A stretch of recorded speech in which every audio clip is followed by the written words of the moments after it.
Hey, John Wesley, it's Lagway, not Langley, by the way. Lagway? Yeah, no N on his name. Devon Booth starting. Bet up. Wait. No, that's not who we want. We want Johnny. We're okay with Devon, though. Traore.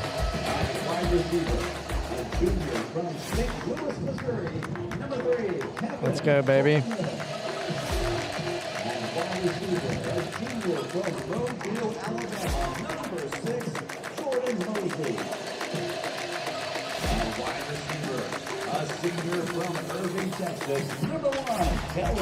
All right, we'll start in 3 minutes. A senior from Shreveport, Louisiana, number 2, Blake Shaken. Yeah. Did you hear me, Connor? Sweet. He's huge. I didn't know Jeff Levy was so big. 6'5", dang.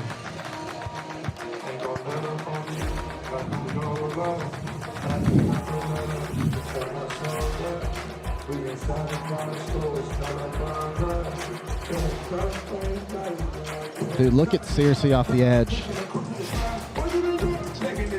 What number is he? I think he's number 8, but hold on. No, he's 19. Watch 19 off the edge. He is ginormous. Left side? He was on the right side last play. Or our right. Now he's not in. Where's Desmond Watson? Let's find. Where's big Desmond Watson at, bro? 21. I mean, you can't miss him. He's the size of a freaking bus. He's not there. I'd be able to see this dude. Yeah, let's say you can't miss that guy. There he is. I can see him over there. You see him straight ahead, helmet off. Oh yeah. Dude is so huge.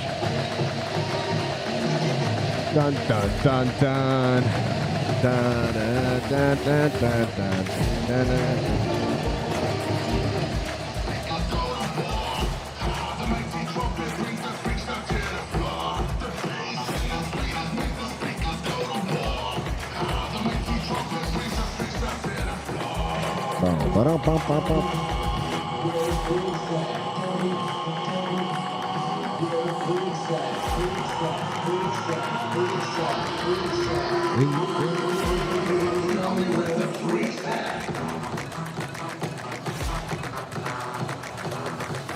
All right, want to start in like 1 minute?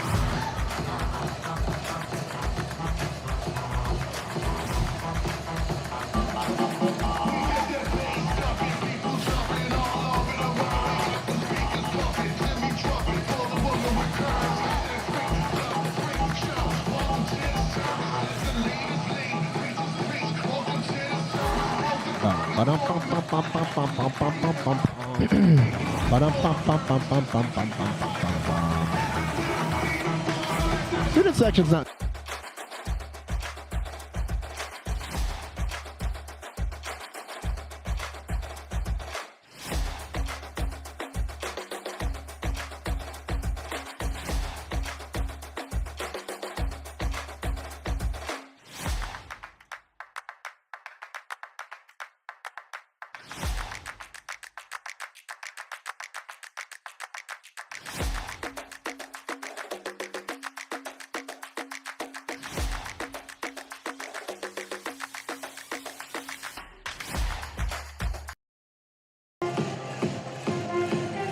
.84 degrees and sunny here in Starkville, Mississippi. We welcome you out to Davis Wade Stadium. The Florida Gators coming into Davis Wade Stadium to take on the Mississippi State Bulldogs. Bulldogs coming off of a 41-17 loss to Toledo, Mississippi, struggling on all 3 different aspects of the game. But on the offensive side of the ball, went 3 and out in the first 3 drives. Bulldogs shown that they can score well, but only when they score starting off hot. Yeah, Mississippi State has scored 6 of its 11 offensive touchdowns in 5 plays or less. You got 3 in under 32 seconds and 2 touchdowns in under 15 seconds. So it's important for these Bulldogs to get going early and move this ball down the field. Yeah, Bulldogs can thank one guy in particular on the offensive side of the ball, a speedy wide receiver that's been a great addition to this Bulldog squad. Yeah, Kevin Coleman Jr. ranks number 5 in the SEC and number 21 in the country in all-purpose yards per game with 131. He also leads the nation in all-purpose yards per play with 17.9. He's been an awesome addition to this Bulldog squad. Another new guy, a new face on this defensive side, a struggling defensive unit, but he's shown some bright spots and seems to have a bright future ahead of him. Yeah, number 2, Isaac Smith. He leads the nation in total tackles with 43, leads the SEC as well. The next closest SEC player only has 33 through 3 weeks, so look for Isaac Smith all day long to make huge plays. Well, alongside Charlie Curley, I'm John Wesley Cochran. We're going to be bringing you this morning to the rest of the afternoon's match against the Florida Gators and the Mississippi State Bulldogs. We're just moments away from kickoff. We'll be back in a few minutes for our starting lineups. Don't go anywhere. You're listening to Mississippi State football on the Bulldogs Student Sports Network.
It's time for the Maroon White Cheer. West side, you're maroon. East side, you're white. On the count of 3. 1, 2, 3. Maroon!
Stadium for another exciting season of Bulldog football.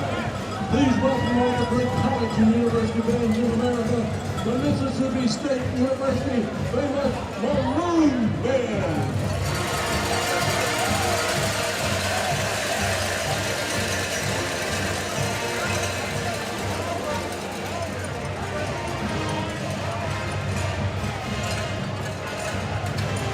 With drum makers Kelsey Elmore, Christopher Jolivet, Madeline Kelly, and Asher Rowe.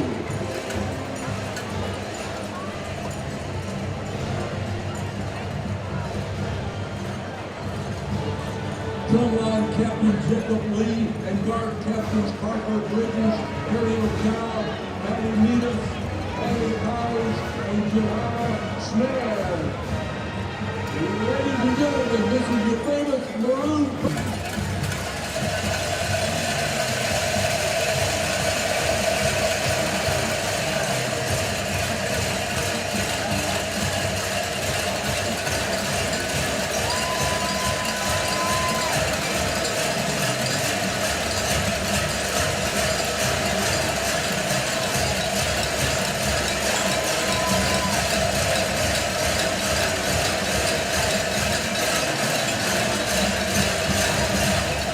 All right, Bulldog fans, get on your feet for the MSU cheer.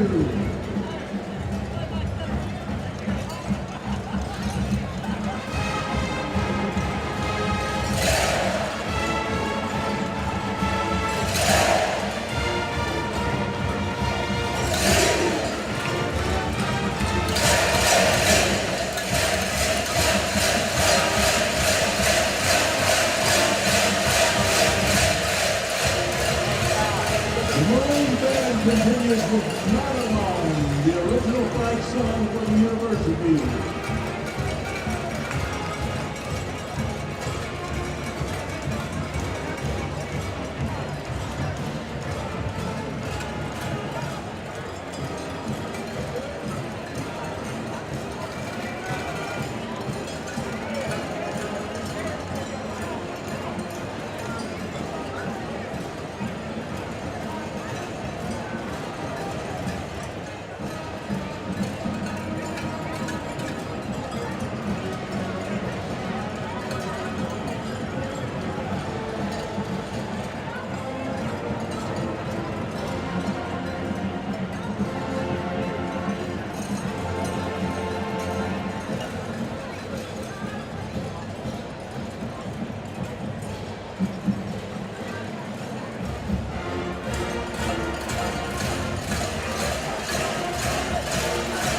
Ladies and gentlemen, please stand as we celebrate our great country with children for home, your rainbow flag.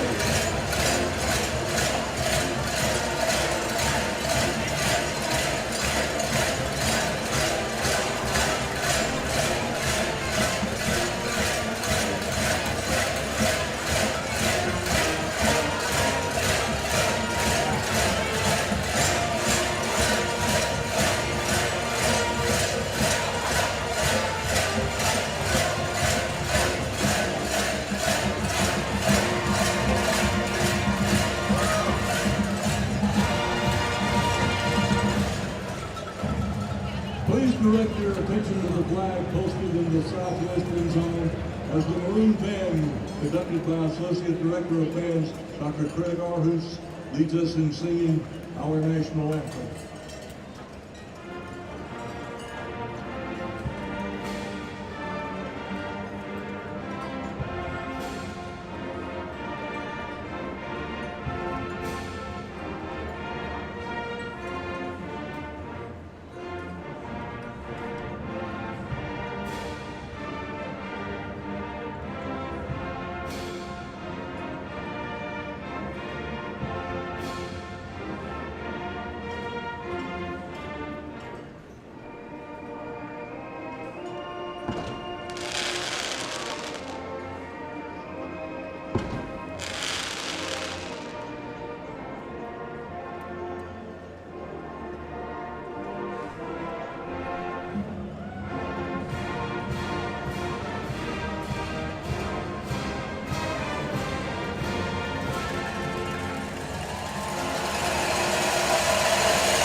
Get your bells out. It's time for Mr. Hector.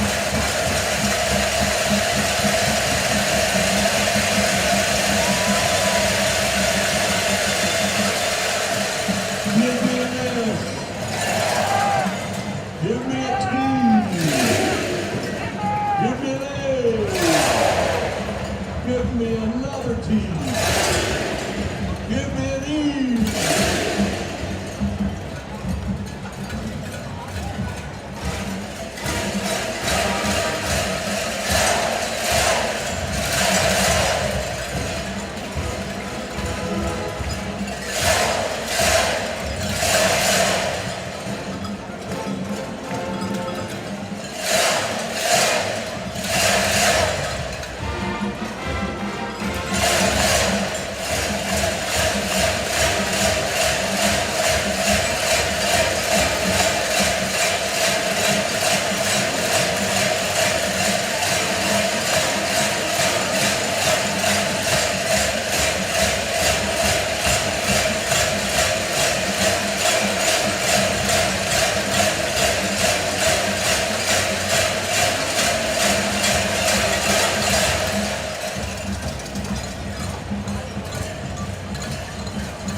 It's time, fans. Your attention to the marquee corner of the stadium.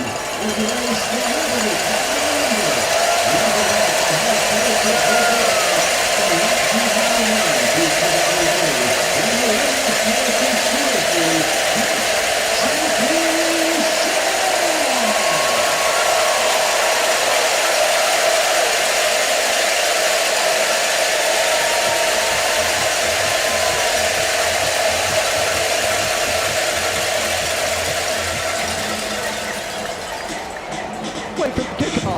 And the Florida Gators have won the toss and elected to defer. So the Bulldogs will take over at the beginning of the game. So they will receive. Mississippi State looking to get rolling on offense early. Charlie, what's your keys to the offense having a great performance today? Absolutely. We need to see them run the football. We need to see this O-line move this big Florida defensive line. And let's get some offense going. Push the ball down the field. Get the crowd into it. That's going to be a huge factor in this game. It's how long can we keep this state crowd in the game and cause some trouble for the Florida defense. Yes, Bulldogs looking to establish the run game, and we saw some sparks from a few of our running backs. One guy in particular, Johnny Daniels. Yeah, Johnny Daniels, number one JUCO running back, transfer from Co-Lin. Look for him to make some huge plays today. Also the offensive player of the year in the MAC. So great player, big pickup for Mississippi State. Yeah, Johnny Daniels had 10 rushes for 59 yards last week against Toledo.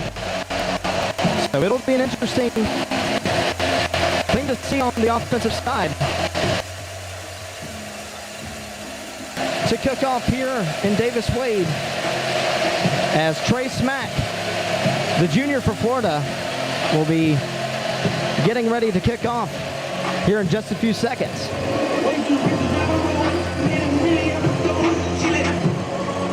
Number 21, Devon Booth, and number 20, Johnny Daniels, back deep to receive for the Bulldogs. Student section has begun to fill out here in Davis Wade alongside both sides of the stands as both fan bases are ready to witness the first SEC game for their respective teams. We got to give Florida some credit. They traveled pretty well to this game. Seeing a lot of orange and blue all throughout the stands.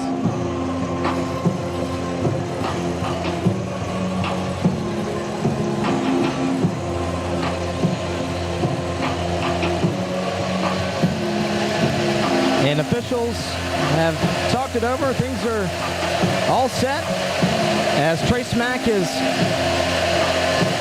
going to get set for kickoff.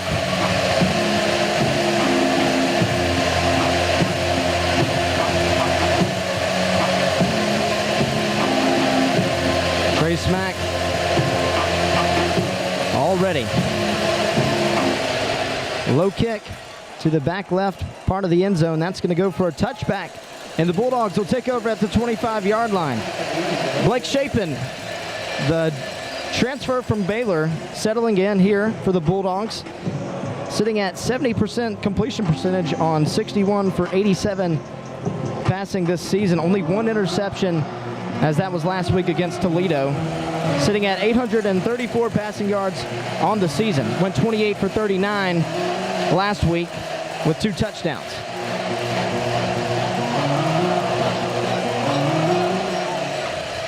And Blake Chapin in the gun. Kevon Lee. Chapin takes a snap, zips it over to Kevon Lee off to the left side. And he's going to get tackled for a loss by number 6 on this Florida Gators defense, Shamar James, the middle linebacker out of Mobile, Alabama. Yeah, trying to get the running back going early, but nothing there. Shamar James blew that play up. 2nd and 13 from the 22. Chapin takes a snap, rolls over to his right, connects with number 3, Kevin Coleman, trying to find his way past the 20-yard line, and another tackle for a loss for about 1 yard. It's going to be 3rd down and 13 with 14 and a half minutes in this first quarter and rolling. 3rd and 13 from the 22. Chapin looking over at Lebby, trying to gather the play. 3 receivers rather off to the left, 1 out to the right. Chapin drops back in the pocket. Connects with Seydou Traore as he connects and gets to the line of scrimmage. And that's going to be another 3 and out for the Bulldogs. And this is third straight game starting with a 3 and out. This is exactly what we talked about at the beginning of the show. Can't have this. Can't have these 3 and outs and starting out slow. Developed no run game, and now we're going to punt it off here, give it back to Florida. Nick Barmira, the senior punter for the Bulldogs, 9 punts on 432 yards this season, an average of 48 yards a punt. And he will punt from the 10-yard line. High punt. Fair catch called at the 30-yard line by number 17, Shamir Dyke. And the Florida Gators will take over at the 30-yard line. And Charlie, it's been a bit of a quarterback battle for the Gators this season. Yeah, both Graham Mertz and DJ Lagway have been splitting a lot of time here at QB. Graham Mertz is the starter, but expect to see a lot of DJ Lagway today, the 5-star high school recruit. Absolute stud. 1st and 10 at the 28. Graham Mertz in the pistol. Montrell Johnson in at running back. 1st and 10, handoff to Johnson. Up to the left side, and he's going to get stuffed by the defensive front for the Bulldogs. DeMonte Russell was in on that, as well as Salaman Paca. 2nd down and 8. 13 minutes remaining here in the first quarter. Ball spotted at the 30-yard line. 3 receivers out to the right. Mertz drops back in the packet. Connects with number 17, Shamir Dyke.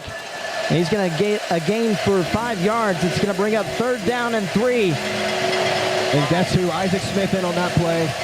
The great free safety. Big 3rd down here for Mississippi State. 3rd and 3 at the 35. Mertz in the shotgun.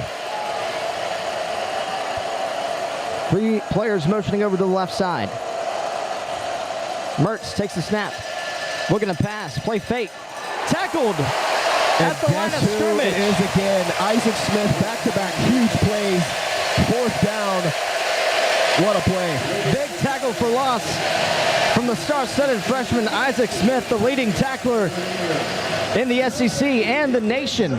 Brings up 4th down and 3, and the punt unit will come out for the Florida Gators.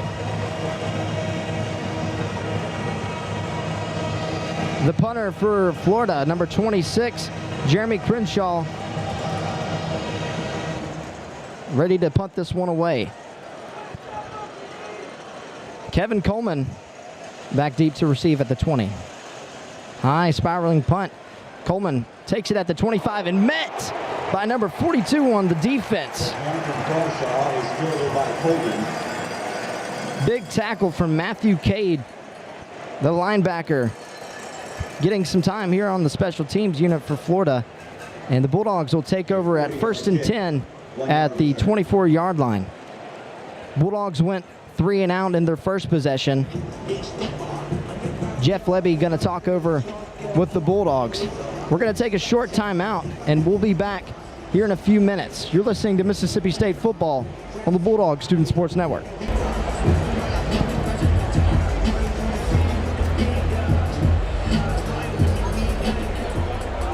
Mark your calendars, fans, for Junction Jam. The official start of the men's and women's basketball seasons on October 18th. The Friday night before your football team takes on Texas A&M.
And the Bulldogs are back on the field after the defense gets a stop on the first possession for the Gators. It's going to be 1st and 10 for the Bulldogs at the 24. As Chapin in the shotgun, 3 receivers out to the right, 1 receiver out to the left. Mario Craver in motion. Chapin takes the pass.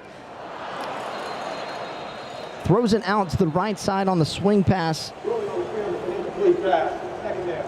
to Braylon Burnside, unable to connect. It's going to be an incomplete pass, and 2nd and 10 at the 24. 11:28 on the game clock. Chapin takes a snap, swing pass connects with Creed Whittemore. Juke move at the 30-yard line. Fights for a few extra yards and a first down at the 35. And you got to keep getting Creed Whittemore the ball. He makes plays every single time he touches the football. That's a big first down for State.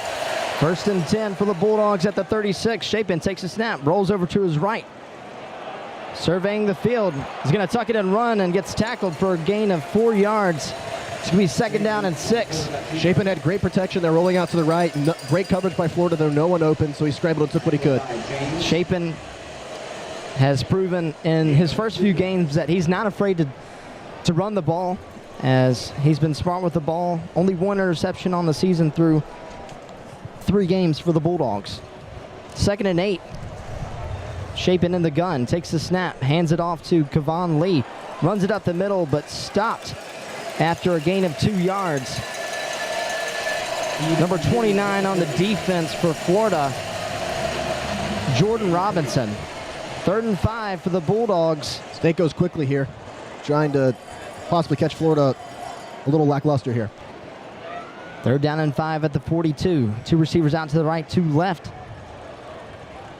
Chapin takes a snap, looks over to his left. Pass is incomplete. Pass intended for tight end Justin Ball. And that's going to bring up 4th down, and Jeff Levy is going to bring out the special teams unit. Charlie, you got to be proud of this offense, able to get a little things rolling on the offensive side of the ball. Absolutely. We're seeing some ball movement here, which is a positive. Did not see much of that against Toledo last week, but I'd like to see more of the run game get involved. Let this offensive line work against this Florida defensive line. Nick Barmira ready to punt at the 30-yard line. High kick as Dyke waves fair catch at the 15-yard line. And the Florida Gators offense will take over at the 15.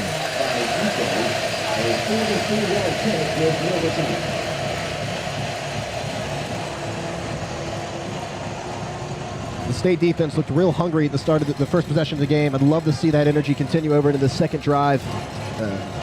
A few tackles for loss from Isaac Smith. And this Gators offense back on the field. 3 receivers out to the right. Mertz in the shotgun with Johnson on his left. 1st and 10 at the 16. Mertz rolls over to his right.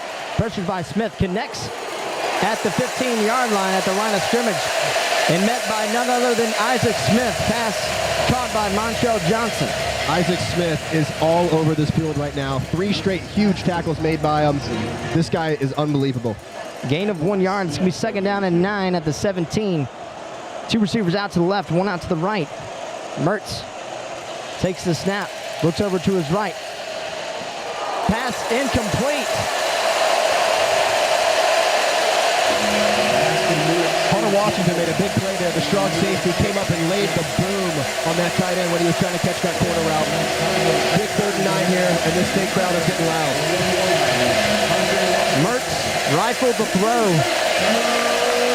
over to Shamir Dyke before he was even looking. It's going to be 3rd down and 8, sitting at the 18-yard line. Mertz in the shotgun, 2 receivers out to the right, 1 out to the left. Johnson off to his left. Mertz connects with Johnson over to the swing pass on the left. Juke move at the 20-yard line. And it's going to be close play there, Charlie. Officials going to be marking it close to that 1st down marker. From this angle, it looks like they might have it, but no sign yet from the officials. There it is, 1st and 10 for Florida. A quick little swing pass out and made a couple juke moves and got to that 1st down marker. Gators move the chains. It's going to be 1st and 10 at the 26. 8:52 on the game clock. 2 receivers out to the right. Mertz in the shotgun. Mertz takes the shotgun pass, zips it over to Mazel Aiden. Fights for a gain of 3 yards. 4 Florida not yards, known for rather. their tempo, but they're speeding it up here against State. Maybe they've seen something in film about the State defense and they know that tempo can get them. 2nd down and 6 at the 30-yard line. Mertz in the pistol. 2 receivers out to the right, 1 out to the left. Mertz, handoff to Johnson over to the left side. Fights for a gain of 6 yards. And the Gators move the chains again. 1st down in their 2nd possession. 1st and 10 at the 37. That was a handoff to the backup running back, Trayon Webb.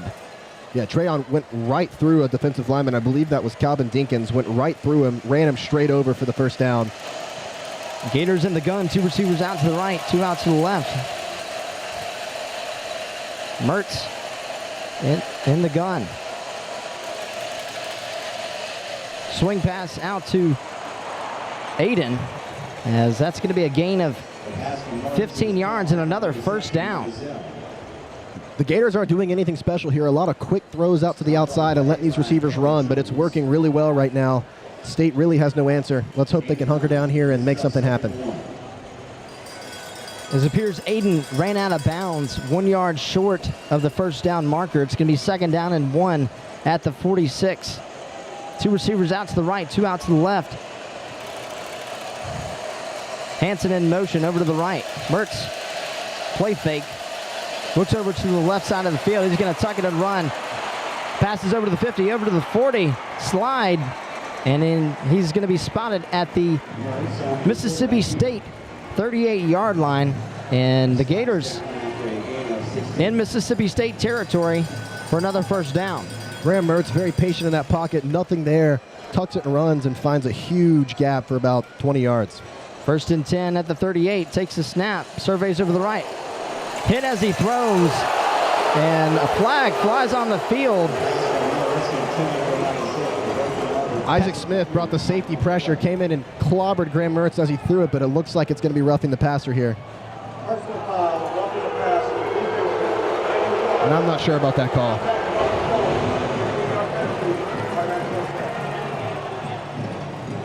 The 15-yard penalty after the rushing the passer on Graham Mertz. And Graham Mertz is going to exit the game. And backup quarterback DJ Langway will enter the game. 6 for 13 last week for 54 yards and a touchdown. 2 interceptions versus Texas A&M. It's going to be 1st and 10 at the Mississippi State 23. Langway in the gun. He's going to keep it over to the left side and have a gain of 5 yards and a 1st down. And he took a huge hit at the end of that by number 10 on the defense.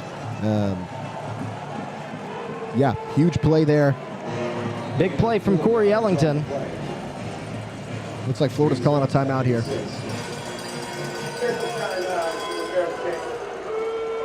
Officials going to take a timeout. We're going to take a timeout as well. No score yet here in the first quarter, 6:20 to go on the game clock. You're listening to Mississippi State football on the Bulldog Student Sports Network.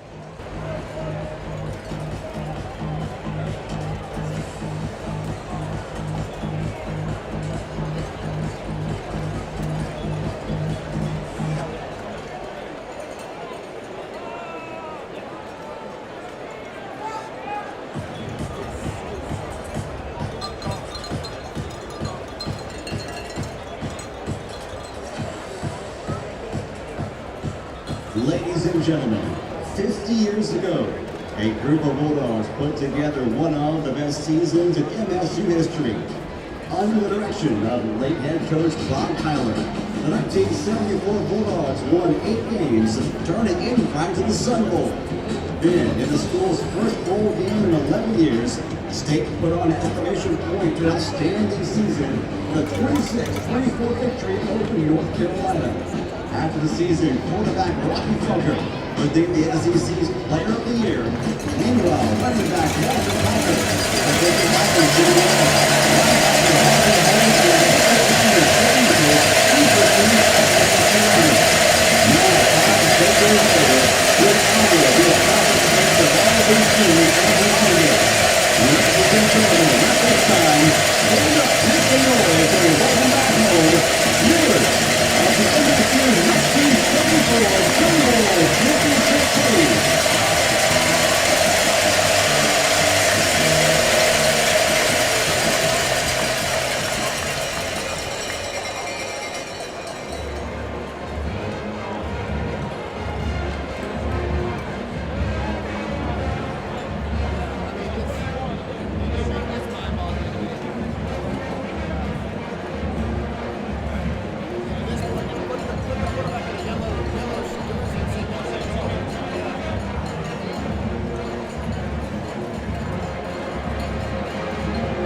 You ready?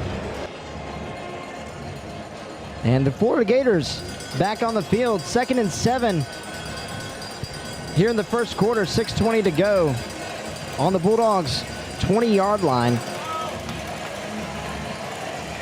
Mertz 6 for 7 with 28 passing yards already as he enters the game after his helmet came off shortly.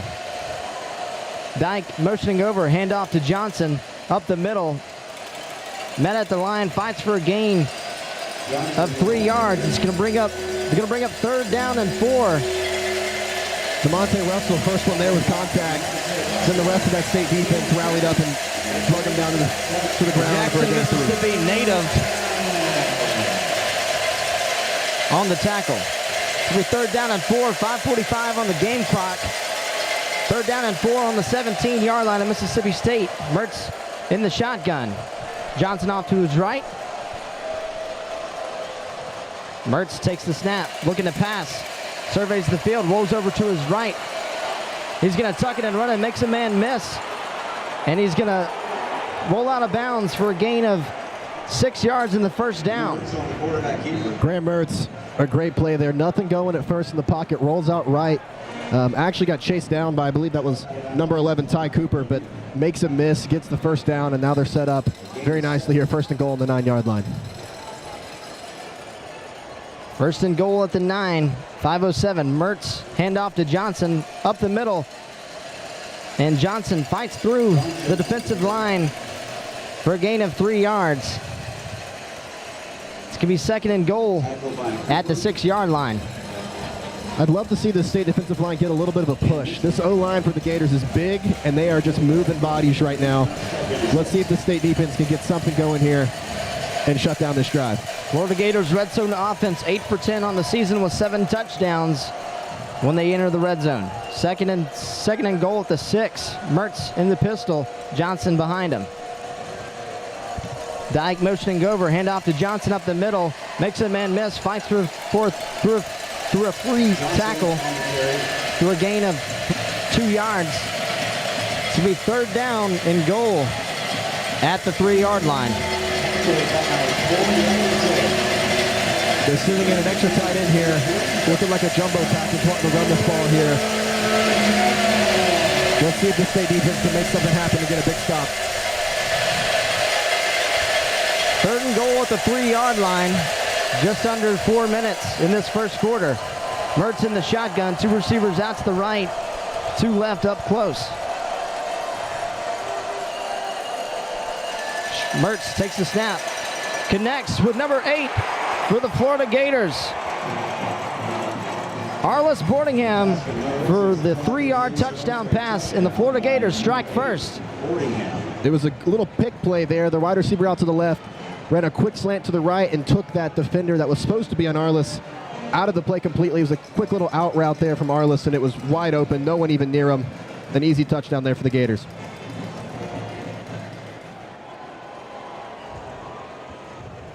Florida Gators strike first. And Trey Smack, the junior, will go on for the PAT. 27 for 27 on the season. And the kick is up and true.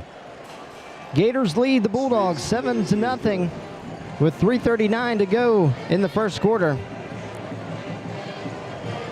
We're going to take a short timeout, and we'll be back for the kickoff. You're listening to Mississippi State football on the Bulldog Student Sports Network.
And we are back. The Florida Gators cap off a 13-play, 84-yard drive with the 3-yard touchdown pass to Boardingham. Takes off 6 minutes and 17 seconds on the game clock. Graham Mertz's second touchdown pass on the season. And Trey Smack will now set up to kick it off.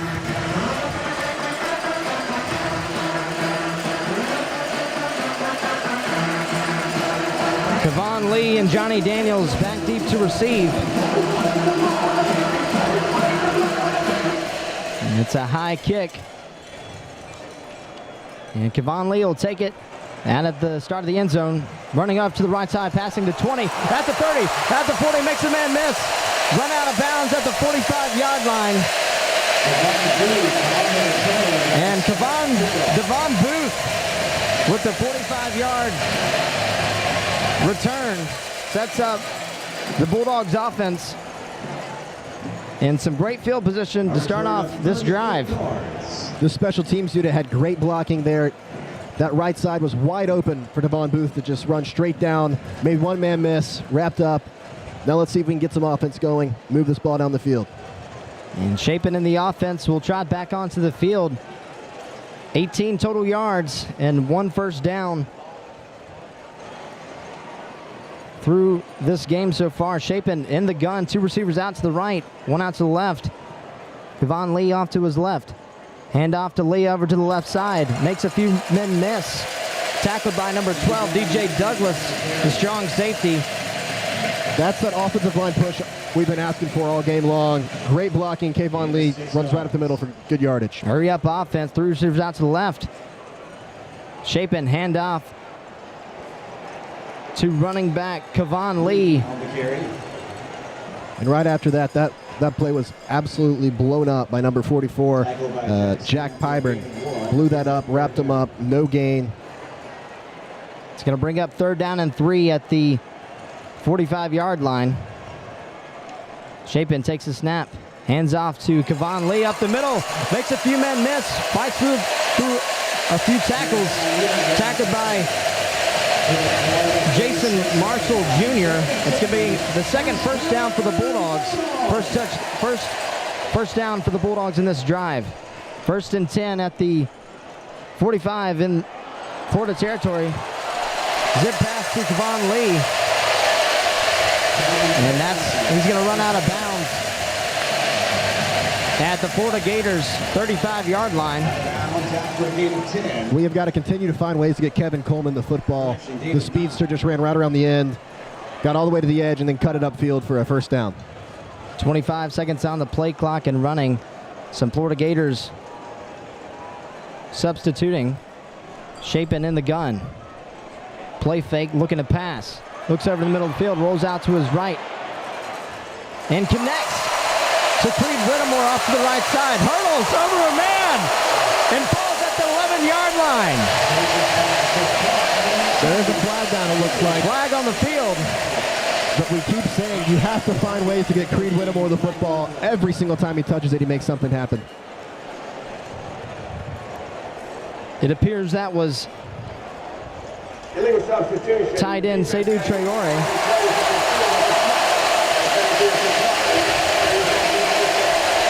Illegal substitution on the Gators. That's going to push State even more forward here at the 12-yard line. And how about Seydou Traore as he's implemented himself as the prime tight end target on this Bulldog offense. In the past few years, we haven't seen much tight end play with the air raid offense prior, and now seeing Seydou Traore is awesome to see. 1st and 10, handoff to Devon Booth, up the middle. Fights for a gain of 4 yards. Bring up 2nd down. State can still get a first down here, so no need to panic or worry here at the 8-yard line. 2nd and 6, Chapin, handoff again, up to Johnny Daniels, up to the right side. Gain of 3 yards. It's going to be just short of that first down marker. They need to get to the 2-yard line to get that, to reset those downs and have it 1st and goal from the 2. Ball on the 3-yard line. Needs only 1 yard. Shaping in the gun. 2 receivers out to the left, 1 out to the right. Hand off to Lee up the middle. And he's going to be just short of the goal line. But that will be a first down for the Bulldogs. It's going to be first and goal at the 1-yard line. See some confident O-line play here. Devon Booth, handoff up the middle for a touchdown. Mississippi State. The 1-yard touchdown run from Devon Booth. That was the exact drive we've been asking for. Ran it right down their throats the whole time. The run set up some play action, and Devon Booth punches it in for 2 yards. And the Bulldogs looking to tie this game as Kyle Ferry, the junior, on for the PAT.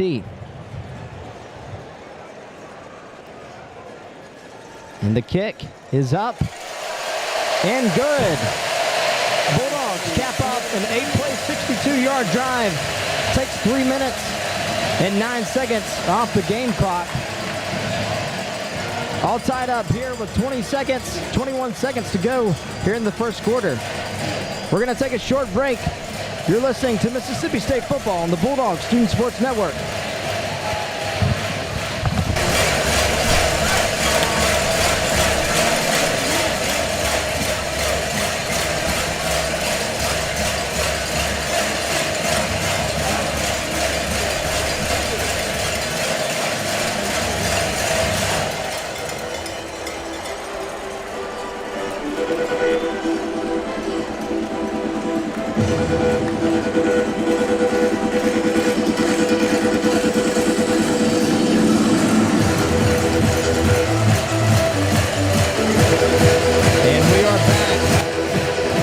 Just joining us, Mississippi State Bulldogs tie this game on an 8-play, 62-yard drive.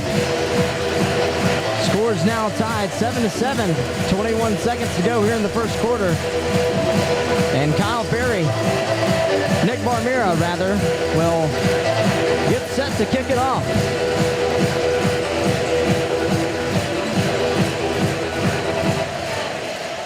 Dyke back deep to return. That ball's going to go in the back of the end zone for a touchback. And the Florida Gators will take over at the 25. We're starting to see this state crowd get into it a little bit more, which is what we were asking for. It's loud in here, folks. Both teams starting to develop somewhat of a run game, as looking at comparison stats for both teams, almost identical. Mississippi State with 43 rush yards, Gators with 45. Bulldogs along with 37 pass yards, Gators with 31. And DJ Langway, the backup quarterback, trats back onto the field. And flags fly on the field. Langway unable to connect with tight end. Flag down on the field. He also had a man deep, wide open, running a deep post route. Had 2 or 3 step speed on Diego Brumfield. Offsides on Mississippi State, and the Gators will have 1st and 5 at their own 30-yard line. DJ Lagway staying out on the field here, maybe giving him a possession here, see what he can do. Gators running the 2-quarterback system. Lagway in the pistol. Takes the snap, surveys over to the right field, rifles over, connects with tight end 89 Hayden Hanson. The pass is complete. 88 Burke on the reception. Number 88 Marcus Burke. Gain of 10 yards. Elijah Cannon made the hit, but not after an 8-yard gain and a first down for the Gators. This is the end of the first quarter. Pass connects with Marcus Burke, and that's going to be the end of the first quarter. All tied up here, 7-7, and we'll be back for the start of the second quarter. Don't go anywhere. You're listening to Mississippi State football on the Bulldog Student Sports Network.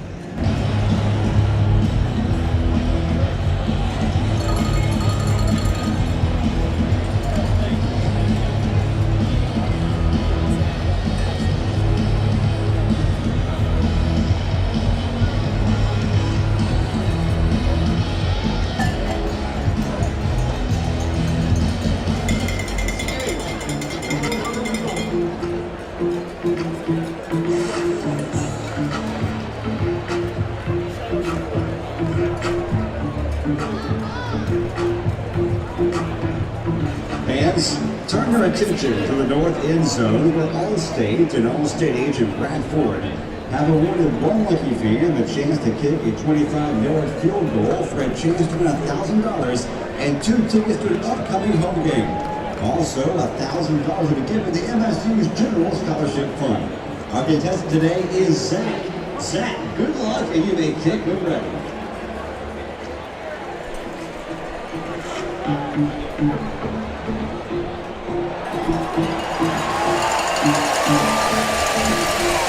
And the kick is good. Congratulations, Zach. You just won $1,000 and 2 tickets to the upcoming Bulldog home games, and you've won $1,000 for MSU's Scholarship Fund on behalf of Allstate. Thanks again to Allstate and Agent Brad Ford for supporting Mississippi State University.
And we are back, all tied up here, 7-7. Florida Gators taking over at the 40-yard line. DJ Lagway in at quarterback in the pistol. Johnson behind him. Lagway takes the snap, hands off to Johnson up the middle, fights through a few tackles. Ball on the ground, recovered by number 1 on the Mississippi State Bulldogs, Kelly Jones. And the Bulldogs will take over at the 50-yard line. And Florida blocked that beautifully, moved bodies all over the field, pushed the state defensive line back about 5 yards. Montrell kept driving his legs, but eventually got stripped. That was a huge play after a gain of 15 to strip that football. As we're taking a look here at the video board, and officials are taking a look at this, but it looks like offenses are going to stay on the field. Bulldogs will take over at their own 48-yard line. It'll be 1st and 10, as the Gators only lasted 9 seconds to the start of the second quarter. 1st and 10. Chapin, empty set, takes the snap. Pressured, rolls off to his left, going to keep it, passes the 50 and slides at the 52, or 48 rather. Flag down on the play. It's going to be holding. Big number 21, Desmond Watson, the 6'5", 450-pound defensive lineman, ran right through that line of scrimmage, and I believe they said that was number 66. 66, Michaelan Pounders with the hold there, and a back stayed up 5 yards after a good scramble by Blake Chapin. And Bulldogs penalties have been costly. 3 penalties for 30 yards, 1 on offense, 2 on defense. Had that questionable roughing the passer call, and then that defensive offsides, and then that holding we just saw there. It'll be 1st and 20, 14 minutes and 30 seconds here in the second quarter. Chapin in the gun, takes the snap, rifles over to tight end Seydou Traore. Pass incomplete. They'll be 2nd down and 20. at the Mississippi State 38-yard line. Sadu was absolutely draped there with the coverage. Blake Shapen tried to sneak one in there, but incomplete, nothing going. Shapen in the gun, 2 receivers out to the right, 2 out to the left.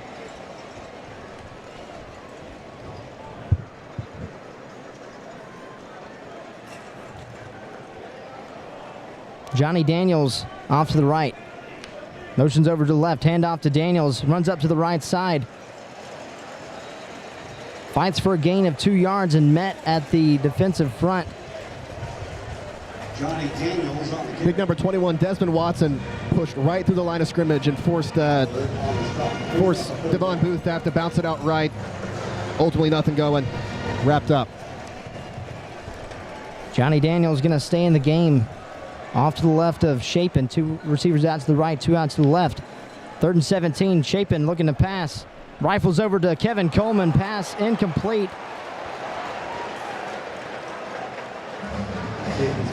LJ McCray in the coverage, and the Bulldogs will go 3 and out.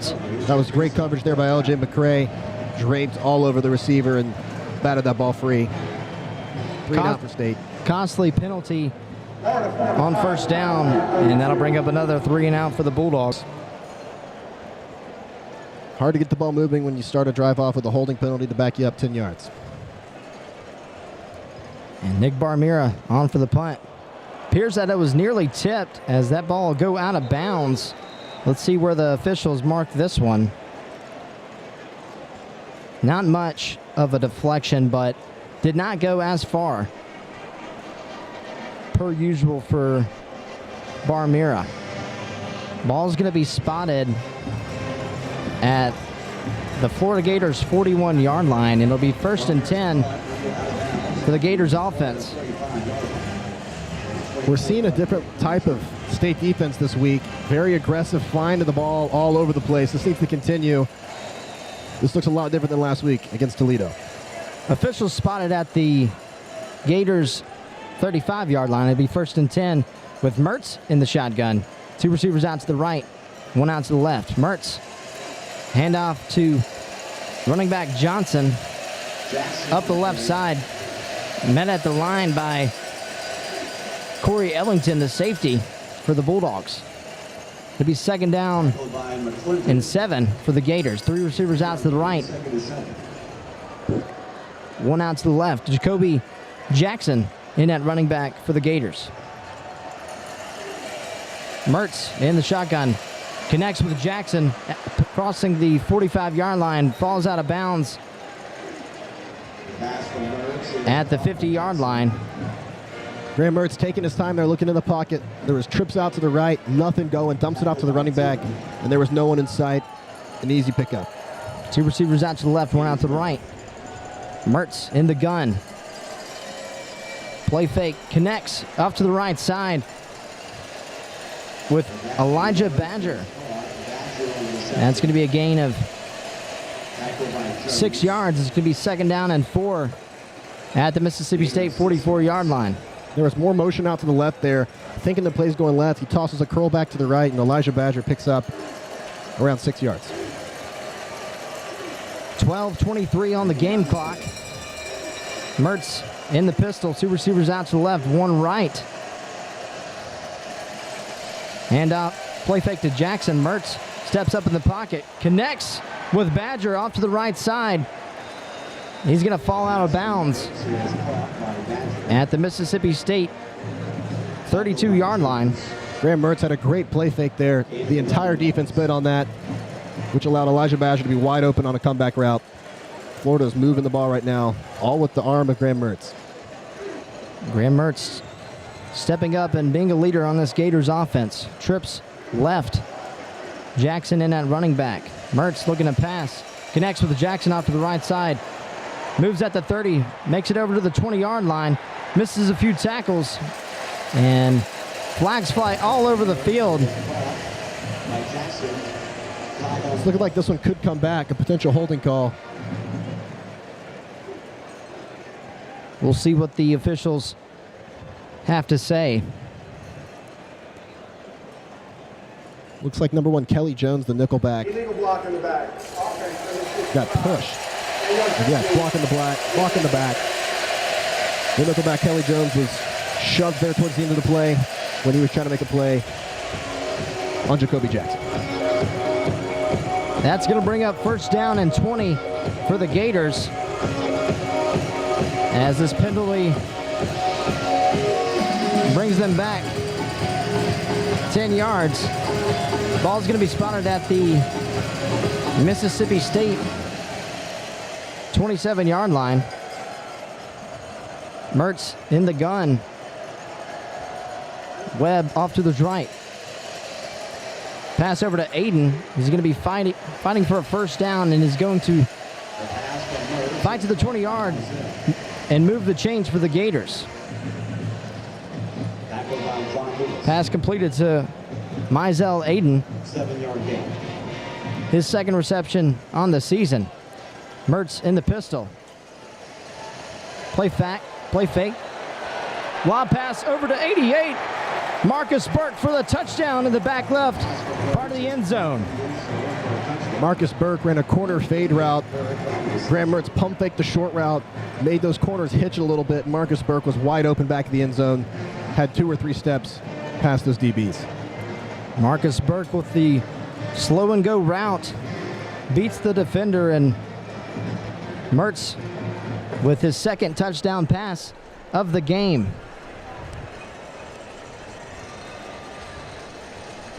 And the special teams unit will trot back onto the field. Trey Smack on for the PAT.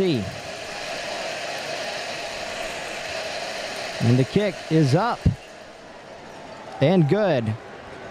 Florida Gators take the lead 14-7 with 10:56 to go here in the second quarter. And the Gators put together a strong, impressive drive. Graham Mertz did that entire thing with his arm, marched right down the field there, and spread it out to a lot of different receivers. Elijah Badger had 2 huge catches, and then obviously Marcus Burke with the touchdown catch.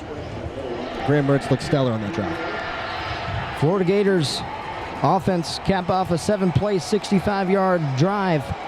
Takes off 2 minutes and 46 seconds here in the second quarter. Upcoming the kickoff.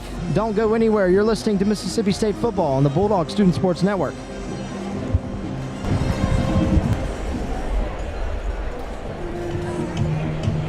I send you pictures that sunrise, kill my head. Pull up the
number 29 is now wearing 38.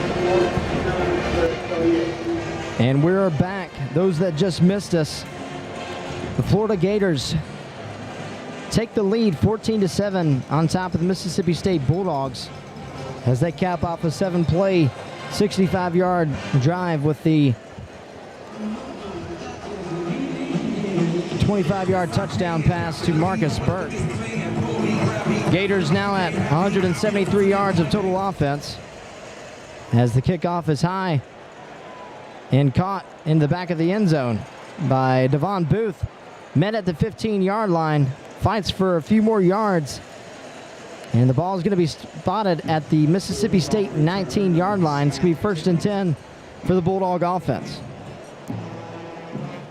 Let's see if the state offense can do what they did in that second drive and run the football, make some bodies move, and move this ball down the field, which will then eventually set up a play action and Blake Shapen that arm of his. Shapen going to start out in the shotgun. 2 receivers out to the right, 2 out to the left.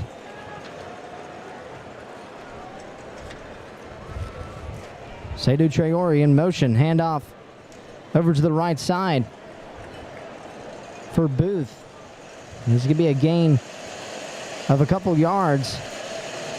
Number 19, TJ Searcy, pushed that back to the inside where you have those big bodies all over the place. Wrapped them up for basically no gain. Gain of 2 yards, 2nd down and 8. Handoff to Booth over to the right side. Makes a few men miss. Dives forward for a gain of 3 yards. It's going to be 3rd down and 5. Ball's going to be spotted at the 24-yard line. And it's going to bring up 3rd down and 5 for the Bulldogs. 3 receivers out to the left, 1 out to the right. One-on-one coverage on Kevin Coleman. Mario Craver. Seydou Traore is going to motion over to the right side. 2 receivers out to the right, 2 out to the left. Shapen, zip pass over to Kevin Coleman, or Mario Craver, rather. Pass is going to be incomplete, and that's going to bring up another 3 and out for the Bulldog offense. Jason Marshall, the cornerback, draped all over him. Probably shouldn't have been thrown to begin with, but tried to weasel it in there, and Jason Marshall was having none of that. Great coverage, and that state offense is starting to slow down a little bit.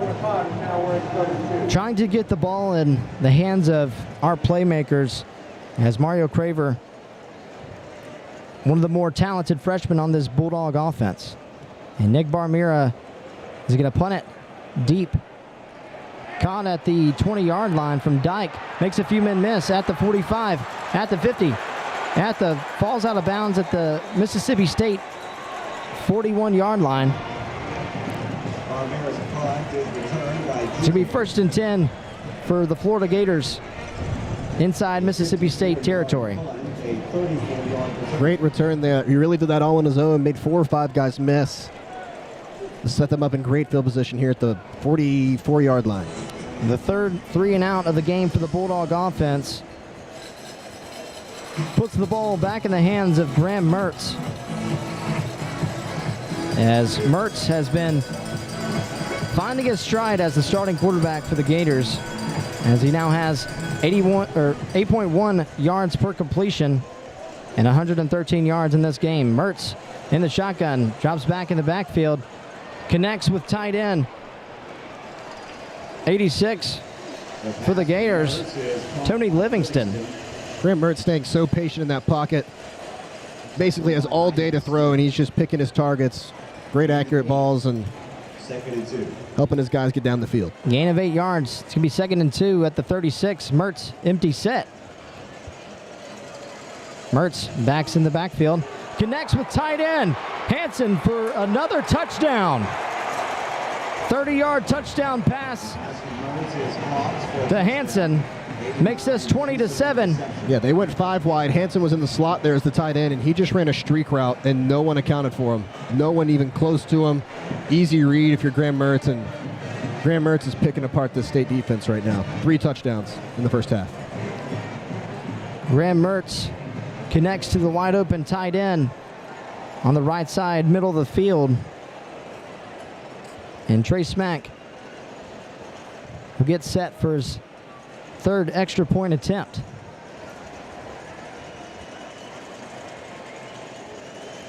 And And the kick is up and true. Gators take a 14-point lead as they now lead 21-7 here with 9 minutes to go here in the first half. We're going to take a short timeout, and we'll be back for the kickoff. You're listening to Mississippi State Football on the Bulldog Student Sports Network.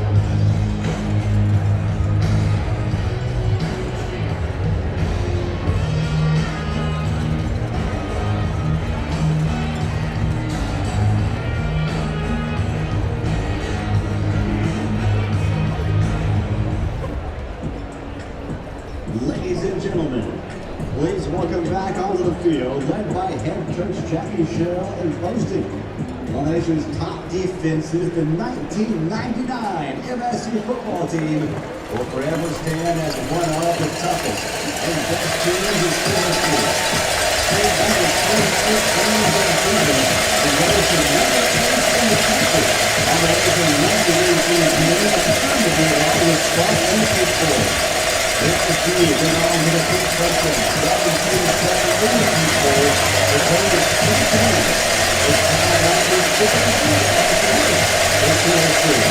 Teams different games. You see Wisconsin State who has 4 seasons and 2 of 5 members of the 38 days. Now, 25 years since their fantastic season, represent home. The 1999 baseball champions Bulldogs of Mississippi State.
And we welcome you back to the Bulldog Student Sports Network here in the Florida Gators Mississippi State Bulldogs matchup.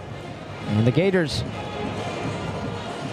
score very fast with a 2-play 44-yard drive, improving their lead to 14. 21-7 ball game. Gators on top, and Trey Swack will be on for the kickoff.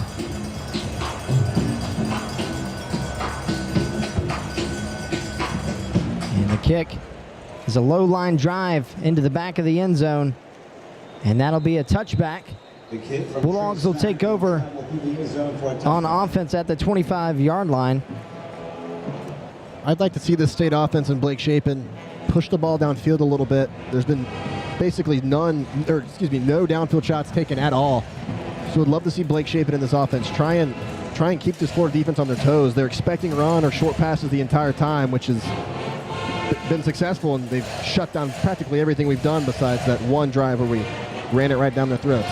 The last 3 possessions have been 3 and outs, and Jeff Lebby in this Bulldog offense looking to respond.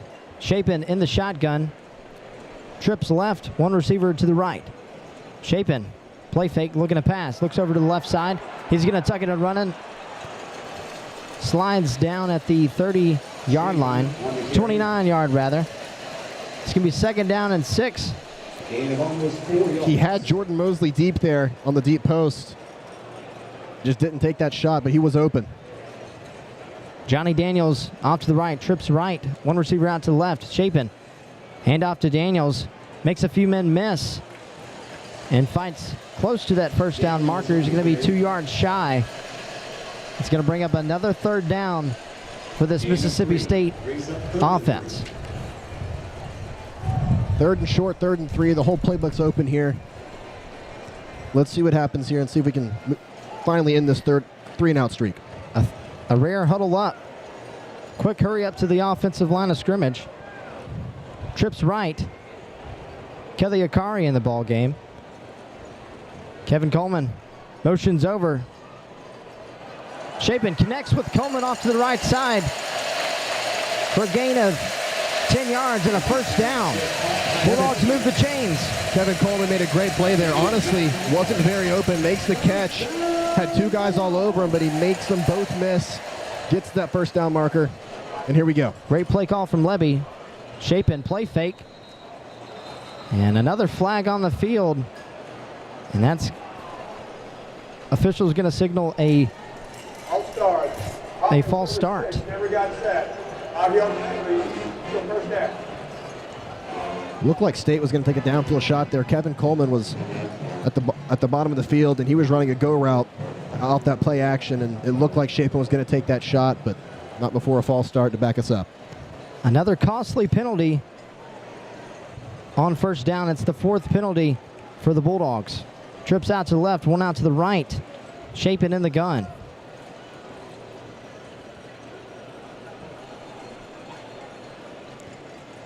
Chapin takes the snap. Hand off to Daniels. Up the middle off the left side. Fights through a few defenders for a gain of 6 yards. That's the kind of push you're looking for. Desmond Watson for the Gators not in the game, so that there's going to be a lot more holes available. 2nd down and 6. Hand off again to Daniels. Runs through a defender and fights for a first down. It's going to be a 7-yard gain. And the Bulldogs offense moving the chains. Hurry up offense. 3 receivers out to the left, 1 out to the right. Chapin. Play action pass. Surveys the field, rolls over to the right. He's going to tuck it and run out of bounds for a gain of a yard. Officials will mark it at the Gators 44-yard line. So going to bring up 2nd down and 8. Kevin Coleman was open there, but the pressure from that left side forced Blake Chapin to have to roll out right and wasn't able to get him the football. 2 receivers out to the right, 2 out to the left. Chapin in the gun. Seydou Traore motions over. Hand off to Booth, up to the right side. Runs over to a few defenders at the 30-yard line. Runs down at the Gators 26-yard line. And another first down for this Bulldog offense. Kayvon Lee is doing it all in this drive for State. Just giving him the football and letting him work. Kayvon Lee still in the backfield. Hands it off to Lee. Met in the backfield by number 44 on this Florida Gators defense. A loss of 4 yards on. Yeah, he was in the backfield quick. Wrapped him up. Looked like a loss of 3 yards, maybe 4 yards there. Second and 14 now for Mississippi State. Jack Pyburn on the tackle for loss. It's going to bring up 2nd down and 14. 5:19 to go. Bulldogs looking to respond. Chapin. Zip it over to Kevin Coleman off to the left side. At the 30, at the 35. Flag on the field as Coleman runs out of bounds. Yeah, this play is going to come back. Number 84, Justin Ball, the tight end, clearly holding. And Kevin Coleman didn't really need it. He already had the edge and the speed to get around there for the first down, but an unnecessary holding penalty. That's the 5th penalty of the game now for Mississippi State. 2nd down and 14 at the Florida Gators 30-yard line. 5 minutes to go here in this first half. Please reset the game clock to 5 minutes, 5 seconds. 5 minutes, 5 seconds on the game clock. Game clock was rolling. Officials add 5 more seconds. 21-7, Gators lead the Bulldogs. Mississippi State driving in Florida Gators territory. Ball spotted at the Florida Gators 39. 2nd down and 24. trips left. Kevon Lee in the backfield. Chapin. Hand off to Lee for a gain of 2 yards. Johnny Daniels, rather. It's going to bring up 3rd down and 22. TJ Searcy with the tackle there, but Desmond Watson, big number 21, completely swallows up the middle, forces him to have to bounce outside, and that's how TJ Searcy was able to make that play. Johnny Daniels off to the right of Blake Chapin. Trips right. Seydou Traore in the tight end. Chapin looking to pass, steps up in the backfield. Loft pass into the back of the end zone. Nearly intercepted. Jacob's pass intended. Pass incomplete.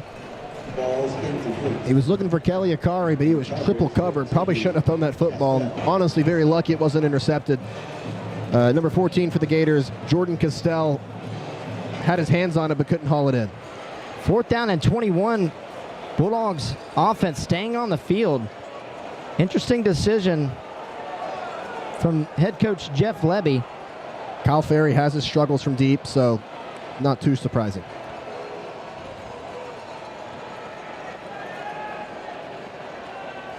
Fourth and 21, 4:23 on the game clock. Ball at the 37.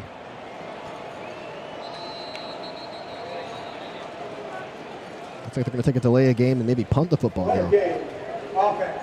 5-yard penalty. Still 4th down. Kyle Ferry isn't known for having the biggest leg. He's had his struggles, especially last year. So just take the delay game penalty and try and pin him deep here. Kyle Ferry, longest field goal this season is a 37-yarder. So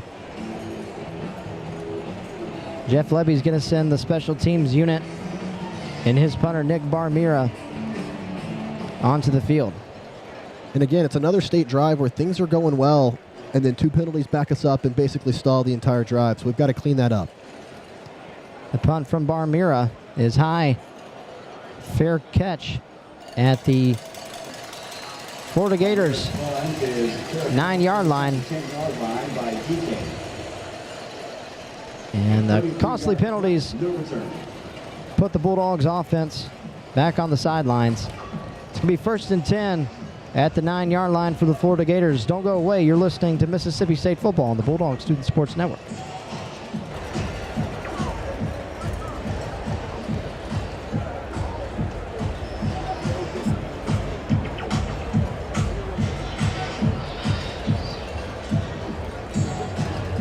Ladies and gentlemen, at this time, direct your attention to the field as we celebrate the winner of this year's Dowsing Bell Valor Award, former Bulldog football player Howard Lewis.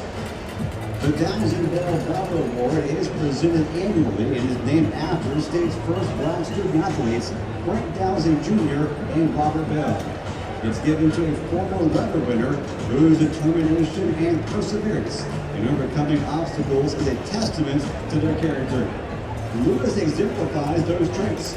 After lettering at MSU from 1973 to 75, he has exemplified great courage in overcoming obstacles and reenacted MSU and club activities. Presenting the Dowsing Bell Award, in-club president Jim Kellogg and the National Athletics Jack Simon. Once again, congratulate the 2024 winner of the Dowsing Bell Valor Award, Howard Lewis.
welcome you back to the Bulldog Student Sports Network. And the Florida Gators offense back on the field. DJ Lagway in at quarterback after Graham Mertz has put up a pretty solid performance already. Lagway in the gun, handoff to Johnson up the left side. Tackled at the line of scrimmage. Johnson on the day. Actually, he fights for a gain of a yard. It's going to be 2nd down and 9.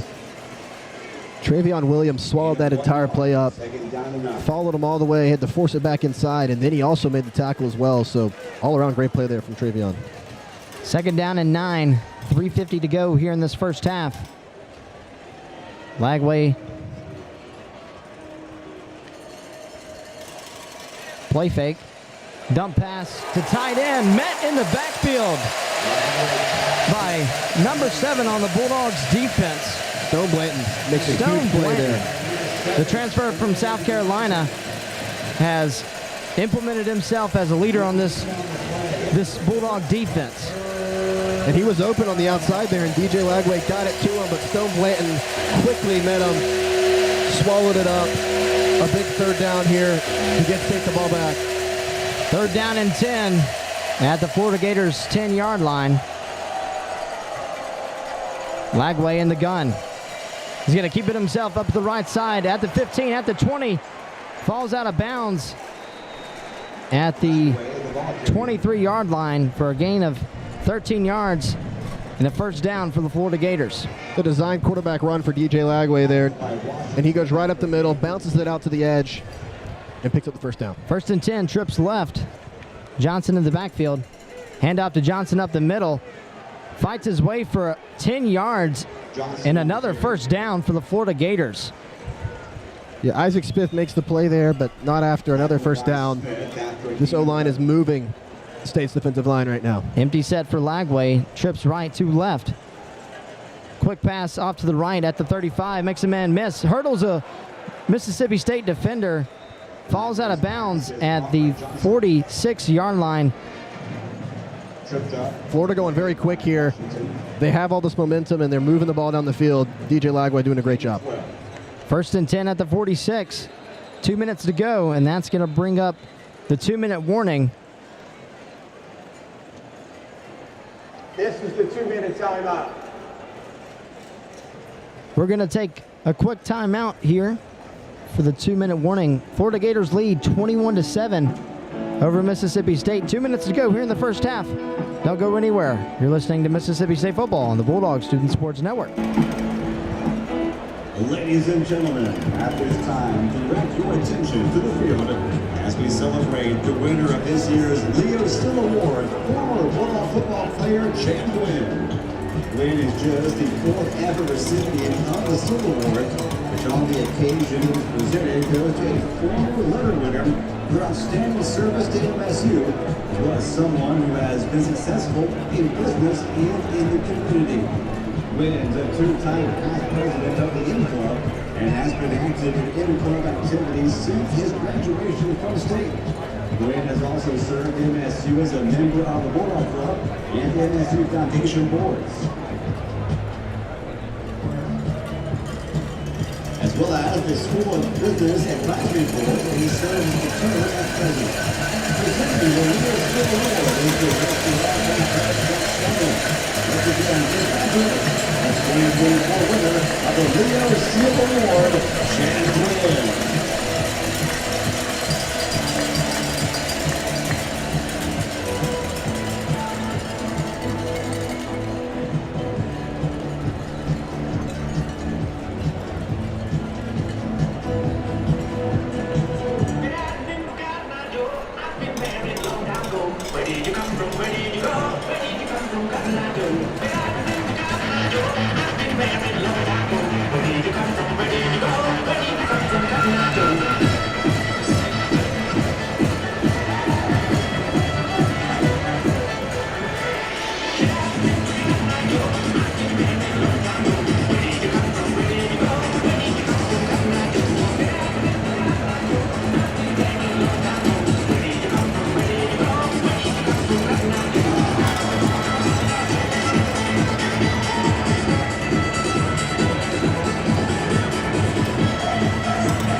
the Florida Gators offense back on the field after the 2-minute warning.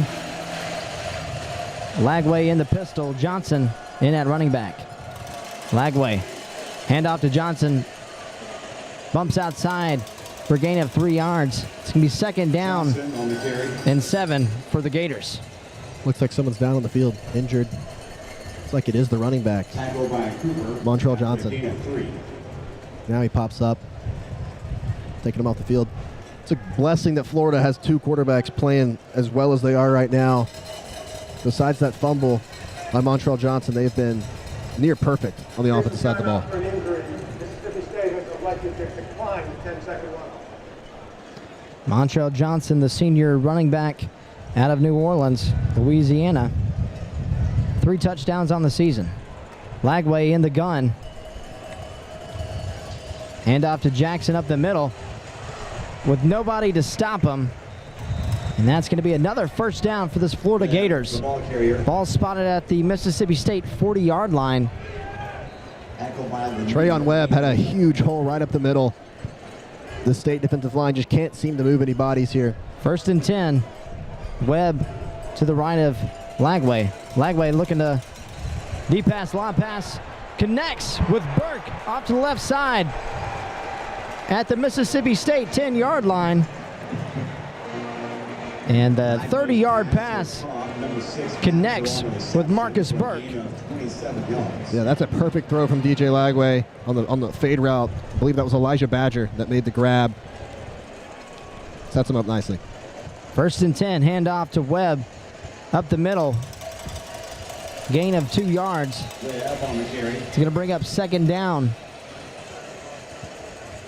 State's going to call a timeout here.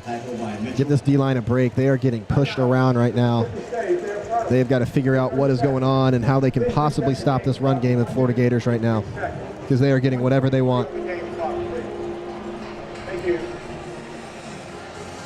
Florida Gators leading 21-7, knocking on the door with 1:23 to go here in this first half. Bulldog defense calls a timeout to give this defense a breather. Ball's going to be spotted at the Mississippi State 10-yard line. Looking to get a stop and have some time to score before halftime. It's going to be tough. Bulldogs defense on the field as the Gators trot back on the field after talking with head coach Billy Napier. State defenses do everything they can here to not give up a touchdown. 28-7 at half is going to be a tough thing to come back from. Empty set, Lagway in the backfield. Touch pass to running back for a touchdown. Jacoby Jackson there on a touch pass end around. Great blocking. And that's been the story all game long, is this defensive line and linebackers for State cannot get any sort of push and get past this offensive line for the Florida Gators. 10-yard touch pass to running back Jacoby Jackson makes this a 27-7 ball game with 1:17 to go here in this first half.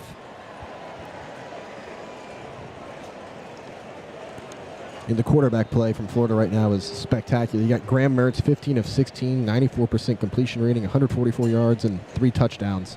And DJ Lagway doing it all with his feet and his arm.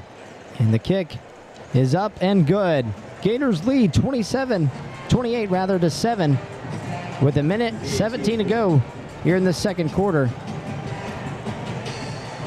Bulldogs looking to find something on offense. And Chapin will have another opportunity with plenty of time to put together some points before the end of the first half.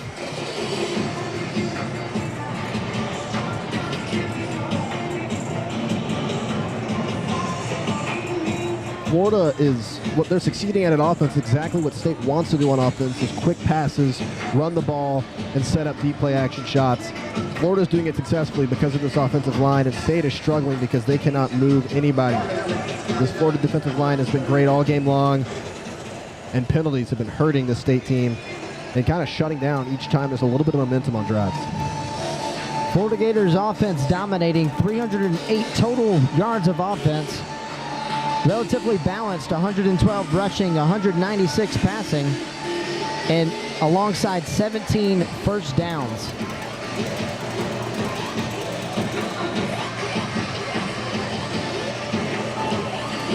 We said at the start the line of scrimmage battle was going to be huge, and probably whoever controlled that would win the game. And right now, Florida's dominating on that end of the field. And the kickoff is high and deep in the back of the end zone. That'll be a touchback. And the Bulldogs offense will have 1:17 to go here in this first half, as Jeff Lebby is going to talk it over with this offensive unit to put together a decent drive.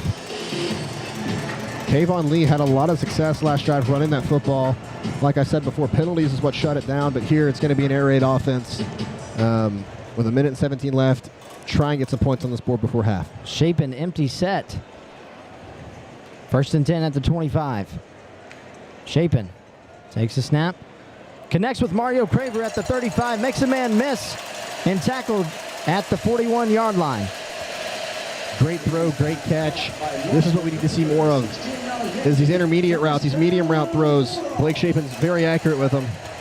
1st and 10, empty set. Shapen looking to pass. Finds Mario Craver at the 35-yard line. Makes a few men miss and falls down at the Florida Gators 21-yard line. Back-to-back catches to the freshman wide receiver, Mario Craver. And the Bulldogs knocking on the door with under a minute left to go here in the first half. That was the same exact play, pretty much a quick slant, crosser maybe even. Handoff to Devon Booth, makes a man miss at the 10, at the 5. Falls down at the 5-yard line. Bulldogs offense is finding a rhythm here with 49 seconds to go here in the first half. This is the state offense we're used to here. Quick, medium route throws, little crossers over the middle, and then running the football. Devon Booth had a huge hole right up the middle to pick up 15 more. This is what we like to see, is Blake Shapen moving the ball down the field, finding guys like Mario Craver. Mario Craver credited with 2 of the biggest plays arguably in this game. Back-to-back big catches for the freshman. Those are really the 2 biggest downfield shots we've taken all game, and they were only 10, 15-yard crossers, so we need to see more of that. Blake Shapen is extremely accurate in the intermediate routes, and we need to see a lot more of that, and we're finding success with it right now. Bulldogs offense back on the field after the 30-second timeout from the Gators. It's going to be 1st and goal at the 5-yard line. 49 seconds to go. Gators lead 28-7. Bulldogs looking to tack on a few points. Dogs hurry up to the line. Booth, hand off to Booth. Play fake actually. Shapen keeps it himself and falls at the 3-yard line. I think if he gives that ball to Booth, it's a touchdown. There was no one on that left side of the line of scrimmage, but he kept it, gets a couple yards. Shapen takes a snap. Zip pass over to Mario Craver. Pass deflected by defensive back Jason Marshall Jr. That's going to bring up 3rd down and goal. Bulldogs looking to punch it in with 28 seconds to go here in the first half. Jason Marshall Jr. has been all over the field. He's been the lockdown corner this game. Another great coverage, draped all over Mario Craver. Sets up a 3rd down. This is 4-down territory, though. There's no field goal here for Mississippi State. Shotgun formation, 2 receivers out to the right, 2 out to the left. Booth. Shapen's going to keep it himself. Dive for the end zone for a touchdown. Mississippi State. I don't think Blake Shapen was expecting it to be that open. He tripped when he kept the handoff and started running with it. Had to dive to reach the pylon. Just barely made it, if I'm being honest, but nonetheless, a touchdown for Mississippi State. Shapen takes the handoff, keeps it himself for a 3-yard touchdown run. And the Bulldogs looking to cut this lead to 14. Bulldogs cap off a 6-play, 75-yard drive as Kyle Ferry's kick is up and good. Scores now 28-14. And the Bulldogs trying to find a way to get back in this ball game, and they do exactly that by tacking on another touchdown just before the end of the first half. And on that last play, the Gators completely sold out on the run, expecting it to be a handoff to Booth, but instead Blake Chapin kept it and could waltz in the end zone. Bulldogs offense does their job as they were given a minute and 17 seconds, and they complete that drive with only 23 seconds remaining. Pretty perfect clock management if you're Jeff Lebby there. Ran a great offense.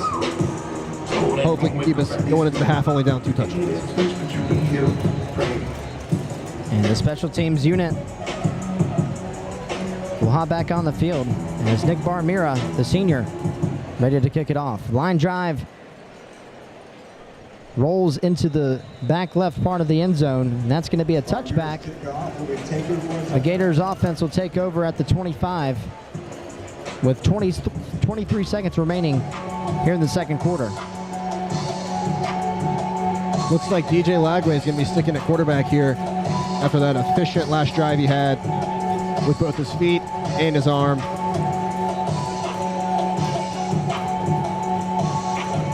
Florida Gators quarterbacks have been very accurate so far.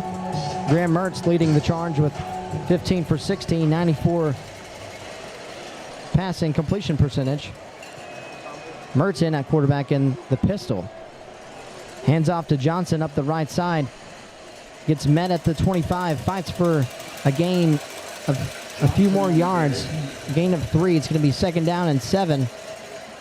Really good pursuit there by State. Looks like Florida's just going to take it to half. They are. On the tackle, led by Jones, a gain of 3. And game clock hits zeros. That's going to do it for the first half. Bulldogs down 14 to Florida as the Florida Gators lead 28-14. Bulldogs able to cap off a 6-play, 75-yard drive at the end of the second quarter to make this only a 14-point lead for the Gators. We're going to be back for the start of the second half. Don't go anywhere. You're listening to Mississippi State Football on the Bulldog Student Sports Network. Unleash your appetite after the game at Harvey's and Sweet Pepper's Deli, at Bulldog Burger, and the Grill. From wings and nachos to dinner and dessert, come eat with us. Enjoy your favorites and wrap it in your ruling waffle.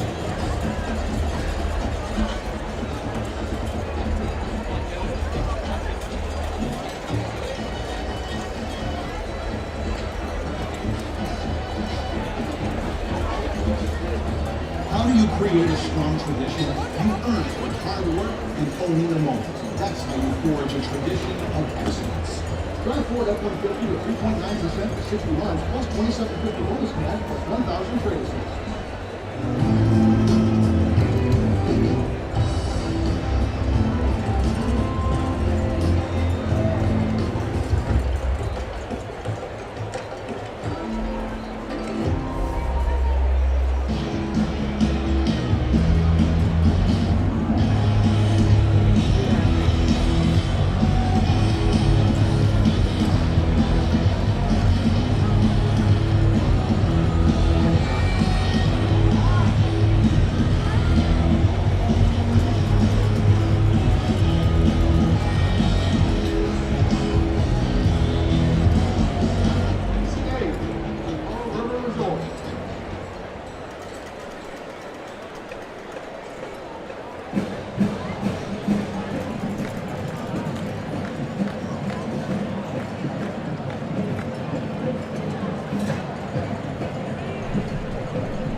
For your halftime entertainment, the Maroon Band opens their halftime show with a Spanish chart in a rhythmic and jazz style all of its own.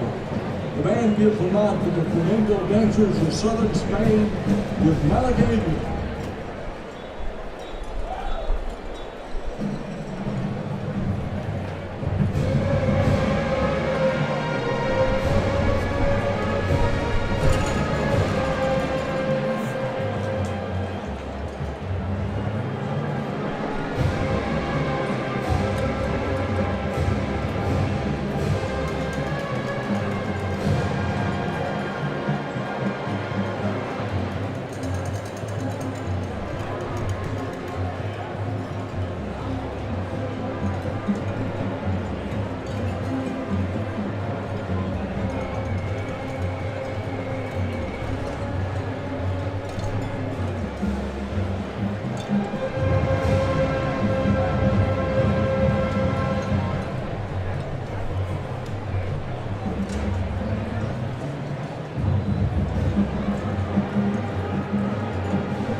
The Maroon Band continues from the show to the west side with a Latin chart made famous by jazz musician Chick Corea. Here's Spanish Fantasy.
Bulldog fans, let's welcome to you in the locker room.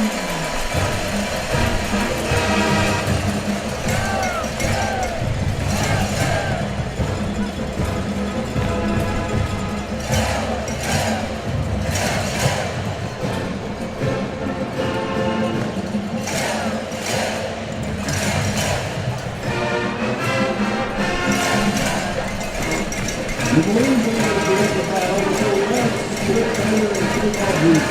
professional instructor is Jason Hunter and the auxiliary instructor is Sarah Osborne. Graduate assistant by Alex Powell and Lucas Sanchez.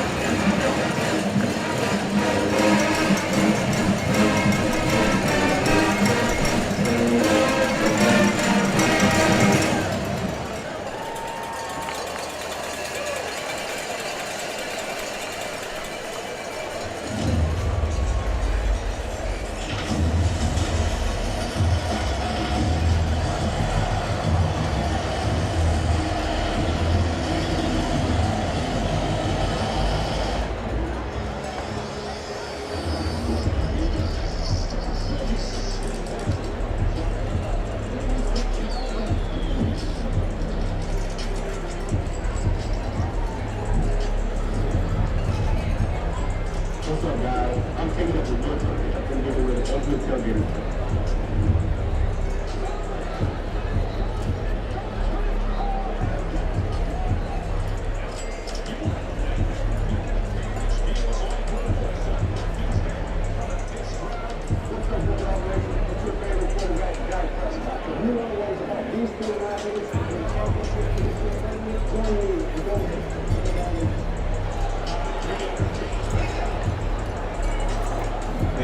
Support your Bulldogs student athletes in name, image, and opportunities today by visiting allstate.com/NIL. Let's now go to our student meteorologist for today's halftime weather update presented by Farm Families of Mississippi. Hey Bulldogs, it is sunny and it is hot. Right now temperatures. Welcome back to the Bulldog Student Sports Network. My name is Connor Davis alongside Ty Goldman, and we're here to break down the halftime show for you guys. This is our update on what we've seen on the field, what's displayed in front of our eyes, and we're going to pick a little bit of things out today. So Ty, you're our stat guy as always. You're out here watching the field intently while I'm listening to audio. What's going on, Ty? Florida's been really good on the offensive side of the ball. We can start with them first. They've got 311 net total yards, 115 of those being rushing yards, and 196 of those being passing yards. Graham Mertz has looked really well throughout this ball game. Lagway got himself a drive, but Mertz has really been the guy, and that's something to look at as Florida kind of tries to handle that quarterback controversy they have down in Gainesville. He's been 15 of 16 for a 94% completion percentage for 147 yards and 3 touchdowns. So he's done really well, and they have that 1 touchdown on the ground. Mississippi State, again, we've just struggled on defense. We'll look at State's offense. Mississippi State, let's see right here. Mississippi State has 216 net total yards, 115 of those, like Florida, being rushing, and 101 of those being passing yards. The Bulldogs have 2 touchdowns, both being on the ground.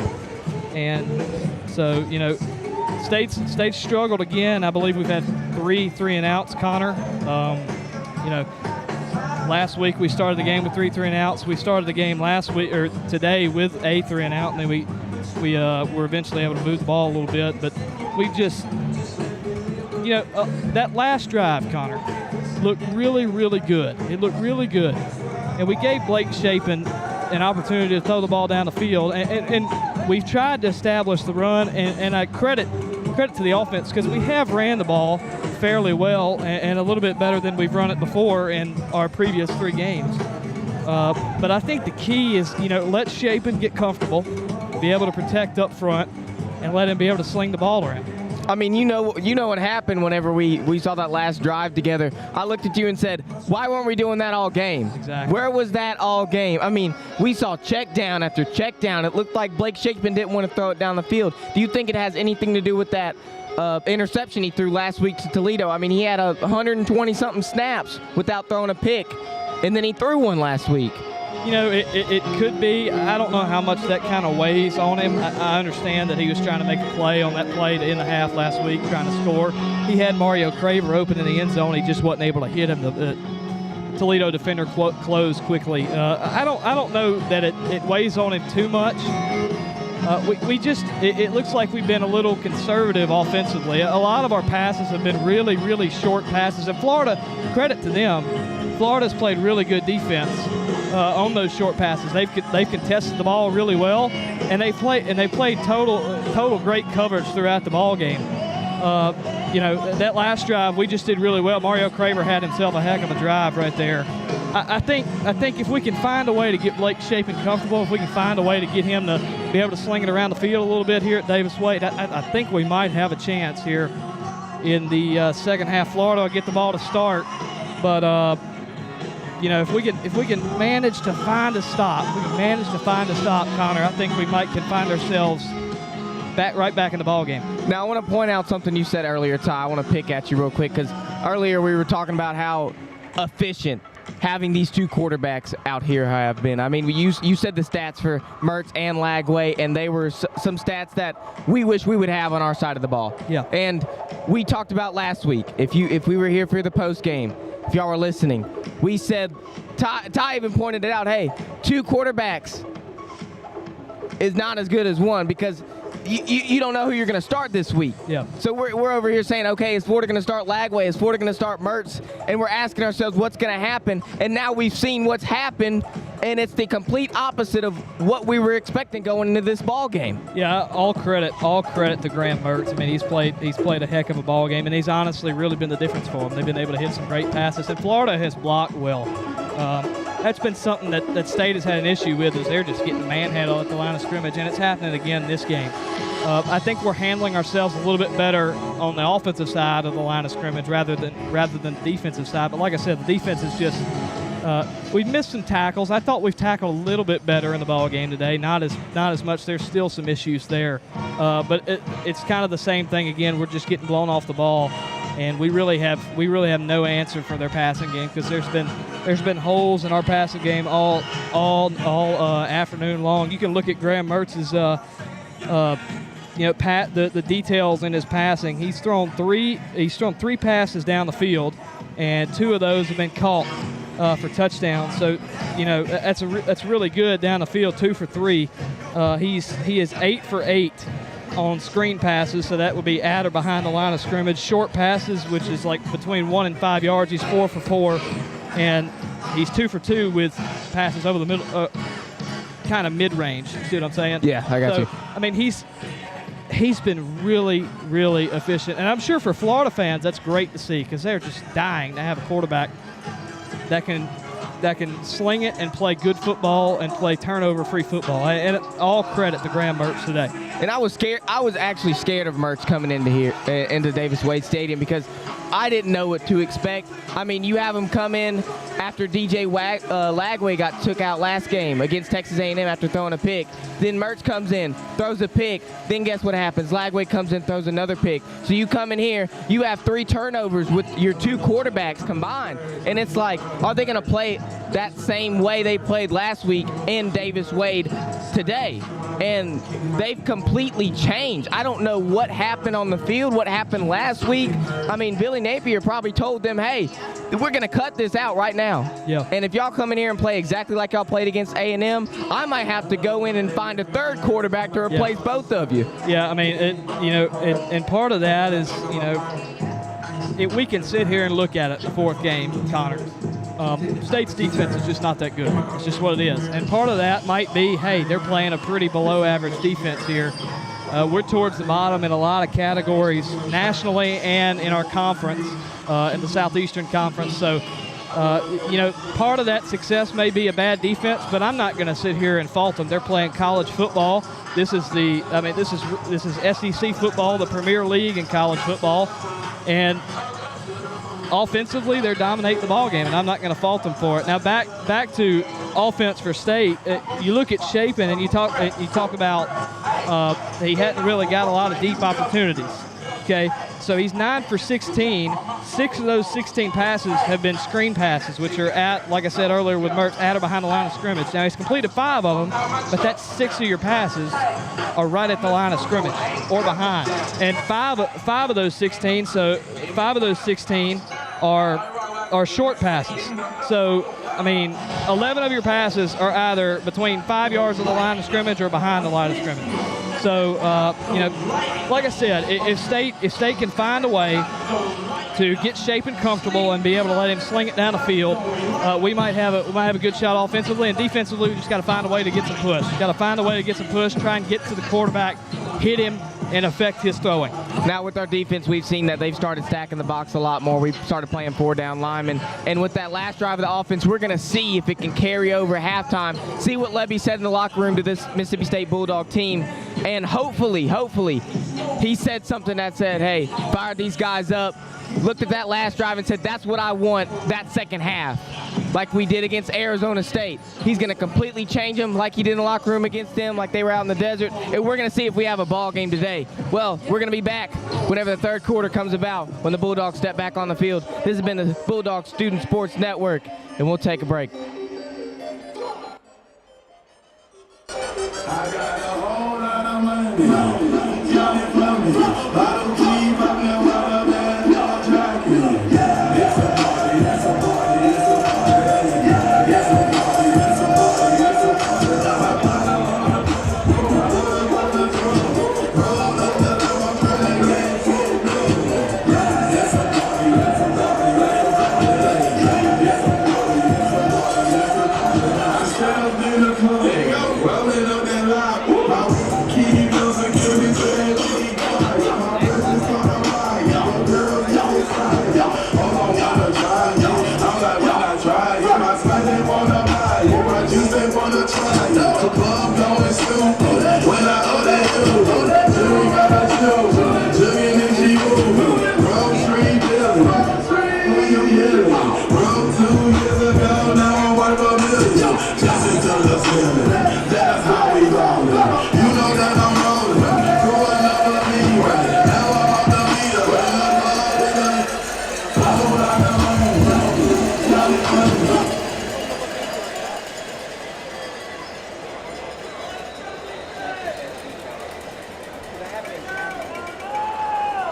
Ramirez kickoff is taken for a touchback.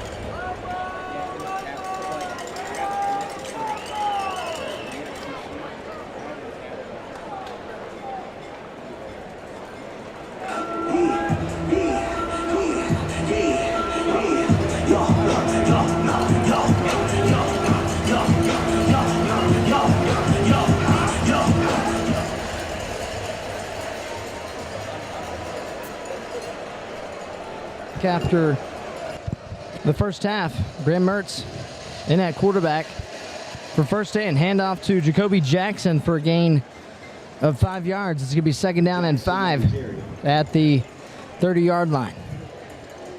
Right out the gate, it continues to be the problem. The offensive line just moving this Mississippi State defensive line all over the field. 2nd and 5 for the Gators, 3-out ride. Mertz in the gun, handoff to Jackson. Met in the backfield, fights for a few more yards. Gets to the 32-yard line. It's going to be 3rd down and 3. Solomon Paka blew that play up in the backfield. Finally some defensive push. Sets up a 3rd down here for the Florida Gators. 3rd down and 3. 3 out right. 1 out left. Mertz in the shotgun. Jackson to Mertz's left. Aiden motioning over. Heavy pressure defense. Connects with Aiden. That's going to be close. As Aiden thinks he wasn't down at the 40, at the 30, at the 20, at the 10, 5. Touchdown, Florida Gators.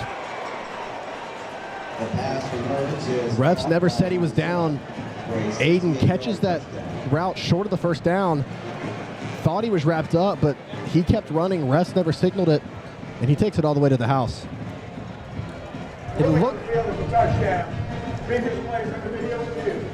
It appeared that Aiden was wrapped up and downed at their own 33-yard line, just short of the 1st down marker.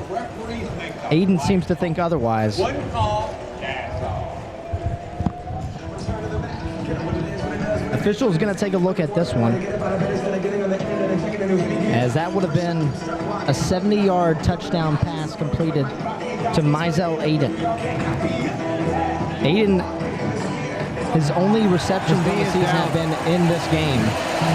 And after looking at the review on the scoreboard, it is a very obvious knee that was down 2 yards shy of the 1st down marker. That's going to take the touchdown off the board. And that'll bring up 4th down. Short of the mark to gain, so it's going to be 4th down. It's a huge stop for State coming out of this half. Looking to get back in this game. And if this call is overturned, which it looks like it will be, it's going to set up State with some great field position. After video review, the runner's home will stand at the 33-yard line. There'll be 4th down and 2 yards to go. But a great heads-up play by Aiden to keep the run regardless. And he shut off the speed there down the sideline. And that'll bring out the special teams unit. The punter, Jeremy Crenshaw, hasn't had to punt very much today against the Bulldogs, as this very effective Gator offense has been dominant. But the Bulldogs defense pick up a stop.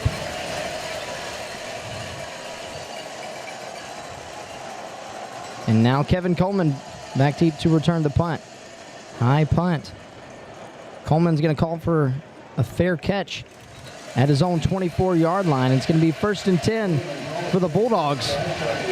And this Bulldog offense, Charlie, had an awesome last possession to end the 1st half. Yeah, they pushed the ball down the field really effectively. It was the medium routes that were working really well. Mario Craver was making every play possible for Mississippi State there, and Blake Shapen finally testing those deep routes, and it was very effective for this Bulldogs. 1st and 10 for the Bulldogs at the 24-yard line. Shapen empty set. 3 right, 2 left. Shapen takes the snap, looking to pass. He's going to keep it up in the middle at the 30-yard line, tackled falls forward for a gain of a few more yards. It's going to bring up 2nd down and 2nd at the 32-yard line. Blake Shapen's legs very underrated. Uses them there to pick up 9. 2nd and 2. Shapen, hand off to Booth up the middle. Makes a few men miss. Falls down at the 48-yard line. And the Bulldogs move the chains once again. 1st and 10 at their own 48. Here comes the state offense we're used to. Johnny Daniels, great run up the middle. Shapen in the gun. Play fake. Looking to pass, steps up in the pocket. Going to keep it himself. Makes it past the 50-yard line. Spins and falls forward inside Florida Gators territory. It's going to be 2nd down and 4 after a 6-yard run from the quarterback, Blake Shapen. Pocket collapsed pretty quick there. Blake Shapen quick on his feet. Rolls out to the left a little bit. Pump fakes left to the receiver and then picked up what he could. Great heads-up play there by Blake Shapen to pick up 5 or 6 yards. Bulldog offense rolling. Shapen in the gun, 2 right, 2 left. Daniels in the backfield. Hand off to Daniels up the middle. Pushes forward. Ball on the ground. The Gators appear to be calling for it. But the officials marking the Bulldogs down. As it appears, Johnny Daniels was able to recover. Johnny Daniels gonna exit the field. State very fortunate to keep that ball there. There was Gators all over that. Johnny Daniels fumbles it, but a quick play to be able to scoop it back up. Devon Booth now in that running back. 2 left, 2 right. Shapen in the gun. Shapen. Hand off to Booth. Met in the backfield and wrapped up for a tackle for loss by the big defensive tackle, Caleb Banks. Tackle by Banks. Banks just absolutely went untouched right through the line of scrimmage and wraps up Devon Booth quickly for a loss of 4 or 5. 2nd and 17 at the 49-yard line. Shapen empty set. Shapen gonna keep it himself. Design QB run up the middle, falls forward at the 41-yard line. It's gonna bring up 3rd down and 10 for the Bulldogs. I'm liking the state offense getting Blake Shapen's legs involved here. 3rd down and 10 now, a little more manageable than a 3rd and 17. Devon Booth to the right of Shapen. Bulldogs in the shotgun formation. Trips right, 1 receiver left. Shapen hands off the Booth up the middle. Nobody there to stop him. Spin move at the 30. Rolls forward and downed at the 26-yard line. Bulldogs move the chains in a big run from the running back, Devon Booth. Gators were expecting pass the whole time. Dropped 8, had three down linemen, and State just said, okay, we'll put it right up the middle. And Devon Booth with a great pickup there for a 1st down. Bulldogs move the chains. It's going to be 1st and 10 at the 28-yard line. 9 minutes and 35 seconds to go. Gators still lead this game 28-14. Bulldogs knocking on the door. Shapen in the shotgun. Devon Booth to his right. Shapen zip pass to Kevin Coleman. Met immediately at the line of scrimmage and tackled for a loss of 1. It's going to be 2nd down and 11. And those quick passes work when there's blocking, but there was none of it there. Play was absolutely blown up. I believe that was number 3, Jason Marshall Jr. again, who's been having a great game. 2nd and 12. Shapen in the shotgun. 2 right, 1 left. Booth in the backfield. Shapen drops back in the pocket, looks up to pass, sacked in the backfield, ball on the ground. Officials looking at this one. Shapen sacked on the play. Looks like Florida might have this one. And officials. No, State holds on to the football. Fortunate yet again. Clock is rolling. Nearing 8.5 minutes to go here in the 3rd quarter. Brings up 3rd and 12 as Shapen was surveying the field and sacked in the backfield, but recovered by the Bulldogs. Shaping in the shotgun, 2 out left, 1 out to the right. Sador Traore motions over to the right, 2 left now.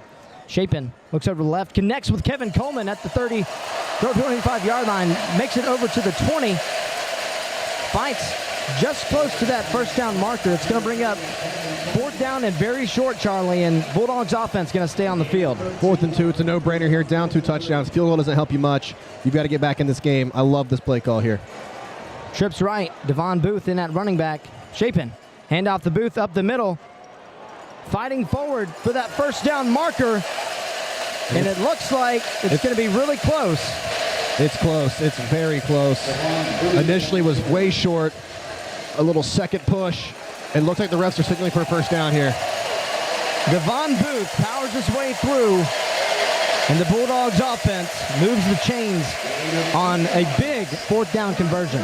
Great second effort there by Devon Booth. Was short initially the whole way, kept driving those legs, and moves the chains. Devon Booth at the right of Shapin. 2 left, 1 right in the shotgun. Shapin takes the snap, keeps it himself up the middle at the 20, makes his way past the 15, tackled just short of the 10-yard line. Ball's going to be spotted at the 13. It's going to be 2nd down and 6. First down marker is set at the 7-yard line, so Bulldogs have plenty of opportunity here inside the red zone. Shapin looks to his left, lob pass, connects in the back left part of the end zone with Jordan Mosley for a Mississippi State touchdown. What a catch by Jordan Mosley. That ball was thrown to where only Mosley can make that catch, high and away from the defender, and Mosley goes way up there to make the catch. What a play, and the Bulldogs just like that are right back in the game. Bulldogs make this a 28-20 ball game, and with an extra point, makes this a 1-possession ball game.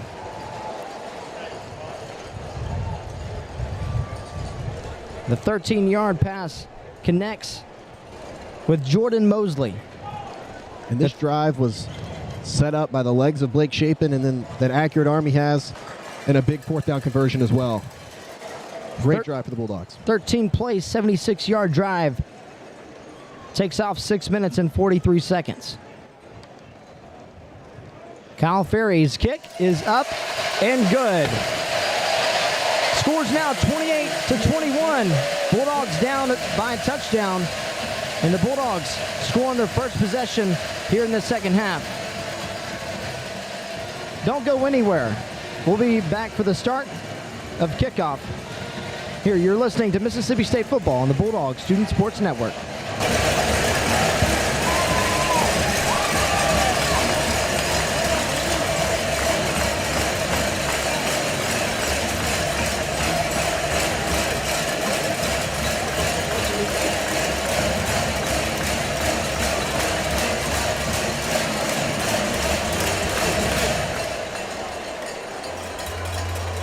Ladies and gentlemen, please turn your attention to the video board and the field as we honor today's Alpha Insurance Salute to Service member of the game. Bart Lee is a retired U.S. Air Force Master Sergeant and retired U.S. Army Sergeant Major with 38 total years of service for his country. During his time of service, he received numerous awards, including the Mississippi Medal of Honor, Mississippi Medal of Efficiency, Mississippi Medal, Army Essential Medal, National Defense Service Medal, and the Armed Forces Reserve Medal. Let's give a big round of applause for Master Sergeant Bart Lee.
Student Sports Network.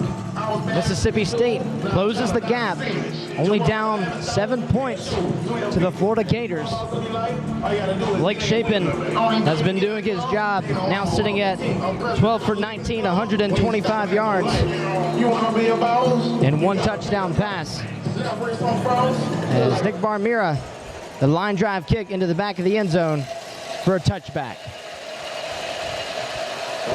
Let's see if the State defense can get another stop and get this offense back on the field. The offense is hot right now. Looked really efficient. So let's see if the State defense can hunker down and lock in. State defense was able to get a stop on the first possession for the Florida Gators in this second half. Bulldogs offense responded with a touchdown. As Graham Mertz back on the field for the Gators. 2 receivers outright. Johnson to his left in the shotgun. Mertz takes a snap, looking to pass.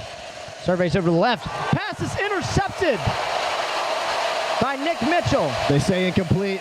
Looks like he did bobble it a little bit. Very Nick close. Mitchell made a great play. It was a low throw. Couldn't hang on to it. That would have been massive. Graham Mertz, pass nearly intercepted by Nick Mitchell. That's going to bring up 2nd down and 10. Mertz in the shotgun. Johnson to his right. 2 receivers out to the right, 1 out to the left. Hand off to Johnson. Bounces out to the left side. Races for the first down marker and runs out of bounds. Appears the officials are going to mark it just short of the first down marker. Now they give him the first down. Montrell Johnson, a great run out to the edge. State has got to find a way to contain this run game of Florida. if they wanna Trips get back right, in it. 1 left. Mertz in the shotgun. Now empty set. Johnson rolls out to the left. Mertz drops back, looking to pass. Steps up. Connects with Aiden over the middle of the field at the 40. Bounces outside to the 45, to the 50. Makes a man miss at the 40. Flag on the field. Aiden cuts across field at the 20, at the 15, at the 10, at the 5. Touchdown, Florida. It's going to come back. There was an absolutely unbelievable hit on one of State's players. Can't see who it is down on the field. He might be unconscious right now. That is not what you want to see for anybody, much less Mississippi State's defense. Yeah, both Florida and State trainers around him right now. Aiden made an incredible play, a short little 3-yard route that he turned all the way into a touchdown, but it's going to be coming back. Personal foul, illegal blindside block, offense number 1. 15-yard penalty, replay for the set. And that is not what you want to see for the Bulldogs. And that's why penalties like this are in effect to protect players. Absolutely. Still hasn't even moved yet. Hope he's okay. Still can't quite see who it is. Still looking for confirmation on player.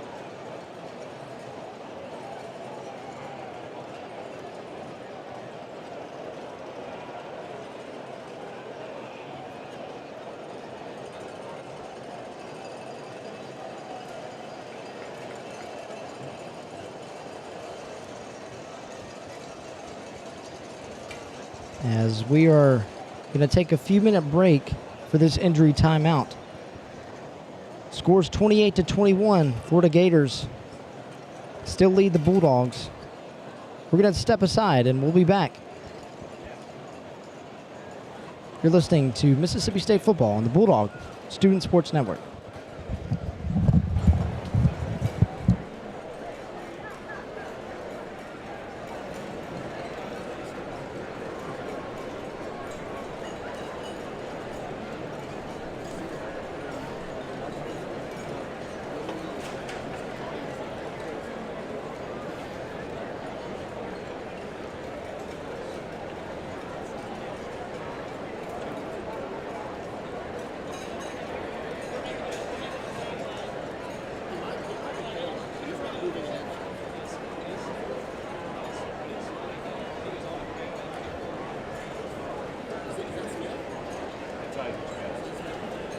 guy we can't afford to lose.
And we are back in action as Isaac Smith, the free safety for the Mississippi State Bulldogs, leading tackler for this team and the nation, as he walks off to the field.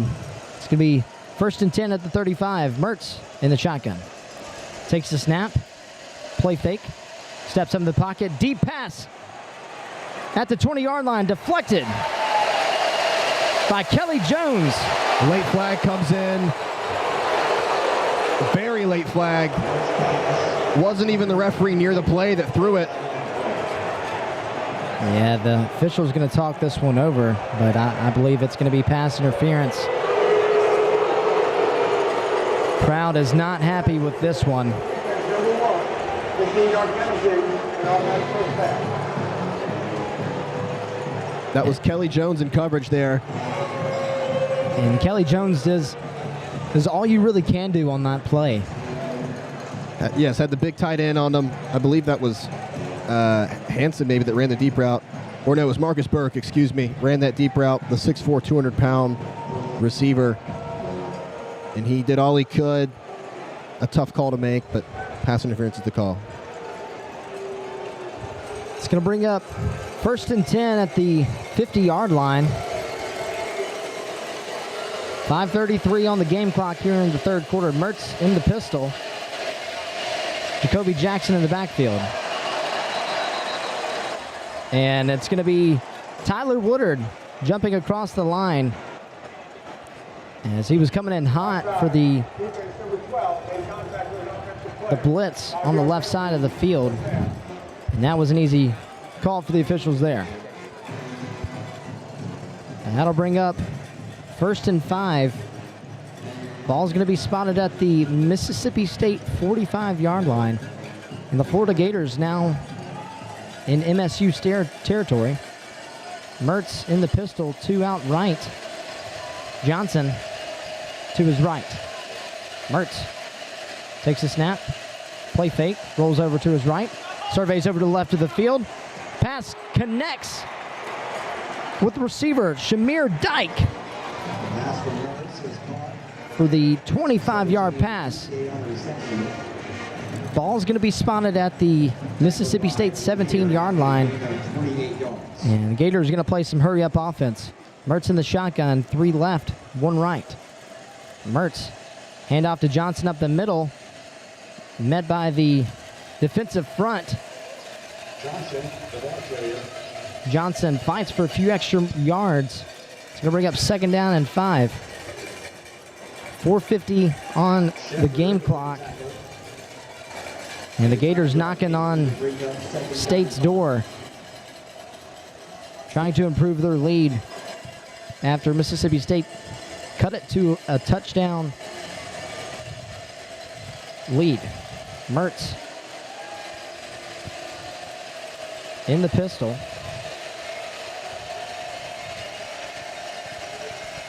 with Badger in the backfield. Hand off to Badger. Runs over to the left and is going to be tackled just short of the first down marker. It's going to bring up 3rd and 1. Seems to be the same story here with State. Not even being able to touch the running back until he's 3 or 4 yards down the field. But here's a big 3rd and 1. Mertz in the pistol. Dyke motioning over. Hand off to Johnson up the middle. Stumbles and finesses his way just short of the goal line as he maneuvered his way through the defensive front and is down at the half-yard line. We had a hold of him. Mertz up to the line of scrimmage, takes a quick snap, and that's going to be a 1-yard touchdown run for the Gators. Mertz with the QB sneak and finds his way in the end zone, making it a 34-21 ball game. Here with 3:37 to go in the third quarter. Treyon Webb was wrapped up on that 3rd and 1 play short, but stumbled and then ended up somehow squeaking out of there and getting to the half-yard line, allowing for Graham Mertz to punch in from half a yard out. The State defensive line has been struggling all game long against this big front for the Florida Gators. Trey Smack now on the field for the extra point. Trey Smack perfect so far on extra points. And the kick is up and good, making it a 35-21 ball game. Florida now on top by 2 touchdowns with 3:37 to go in the third quarter. Coming up next, the kickoff. Bulldogs looking to respond. Don't go anywhere. You're listening to the Bulldog Student Sports Network. Let's welcome on the field your Mississippi State dance team.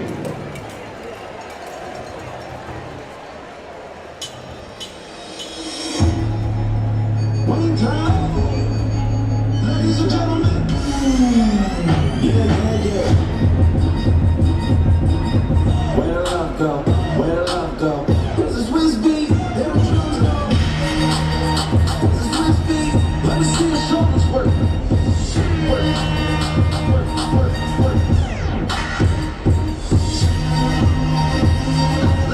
Where love go? Where love go? 5, 4, 3, 2, I don't want no. I need to take it down. I don't got bro. Hang around your head. I don't got love. You're a rough now. I'm a fight bro. You're a tough guy. Has enough jokes. Swizzy hit a shot. I love my love gold. Swizzy. Get the I don't know bro. We roll up fast. We roll up slow.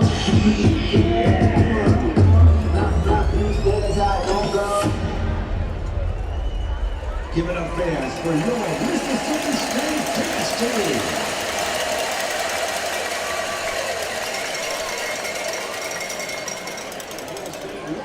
To Blog Talk, we are live at Walk-Ons on Highway 12 here in Starkville. Hope you'll come join us. We'll be with you until 7:30, and hope if you can't make it tonight, you'll come join us one Thursday night before the season comes to a close. We've got a good crowd here again tonight. Some of which are already in game day mode. Fans join Bill Price and Coach Levy every Wednesday this season for Dog Talk, live from Walk-Ons in Starkville. At this time, look towards the field as we honor the 2024 Miss Mississippi, Becky Williams. Becky is a senior football graduate of Mississippi State with a bachelor's degree in elementary education and currently pursuing her master's in education. Let's hear it for your Miss Mississippi, Becky Williams.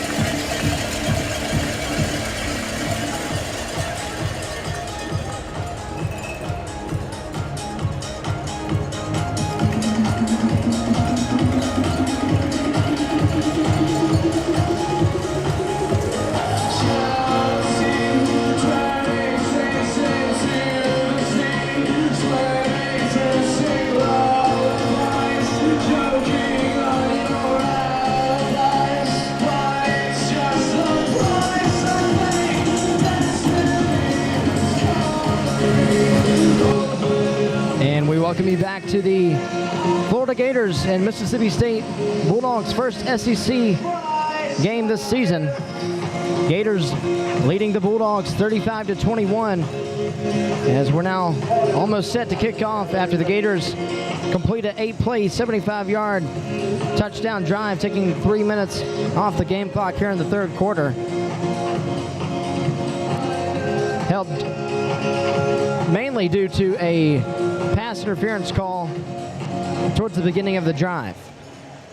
And the kick is back deep to the left part of the end zone for a touchback. And the Bulldog offense will take over at the 25. They need to get back to what they were doing in this last drive. Marched right down the field. Great throws down the field. The run game was working. Blake Shapen using his legs. They had everything clicking. Let's see if that can continue here and get this game back to a one-possession game. It's going to be 1st and 10 at the 25. 3:37 to go here in the third quarter. Bulldogs down 2 touchdowns. Empty set, Shapen. Looking over towards the sideline, waiting for the right play. Shapen takes the snap, looks over to his right, surveying the field. Connects with Seydou Traore at the 30, runs out of bounds at the 40-yard line for a gain of 15 yards and a first down for this Mississippi State offense. Blake Shapen was extremely patient there. That was actually his third progression. Looked right, looked middle of the field, and then looked left and found Shedeur. All day to throw for the quarterback, Shapen. Johnny Daniels to his left, shotgun. Play fake, looks over to his left. Sees Jordan Mosley wide open, but a little bit of a miscommunication. Draws an incomplete pass. It's going to be 2nd and 10 at the 40-yard line. Blake Shapen had some pressure in his face there. Couldn't really get under that throw. He had Mosley wide open, streaking down the field, but was unable to put any air under it and complete the pass. Shapen in the shotgun. 2 receivers right, 2 left. Johnny Daniels to his right. 2nd and 10 at the 40. Shapen takes the snap, hands off to Daniels up the middle, fights for a few yards. It's going to be a gain of 3. It's going to bring up 3rd down and around 7.5. Just under 3 minutes to go here in the third quarter. Shapen in the gun. Trips right, 1 left. Shapen. Hand off to Daniels. Up the middle, past the 45, up to the 50. Stumbles, gets into Florida Gators territory and falls at the 40-yard line. Big gain for the JUCO transfer running back Johnny Daniels. Moves the chains on 3rd and 8. This is why Johnny Daniels has been getting more and more carries. This guy is a beast. Broke around 3 or 4 tackles there. There is no foul for illegal formation. First down. And now they're going to take Johnny Daniels out. They're going to sub in Davon Booth. Johnny Daniels now with 47 yards rushing on 7 rush attempts, averaging 6.7 yards per carry. As he's been a nice addition to this Bulldog roster. Shapen in the shotgun, Daniels to his left. Kevin Coleman motions over to the left. Handoff over to the right. Davon Booth bouncing out to the outside, runs out of bounds at the Florida Gators 27-yard line. State is starting to find out what clicks here. Outside runs are really hurting Florida right now. This big interior defensive line. 1st and 10, Shapen, play fake. Looks over to the left to Kevin Coleman, and that pass is just to the right and beyond, but flags fly all over the field as that's going to appear to be a holding call. Yeah, or better yet, pass interference. It's going to be PI.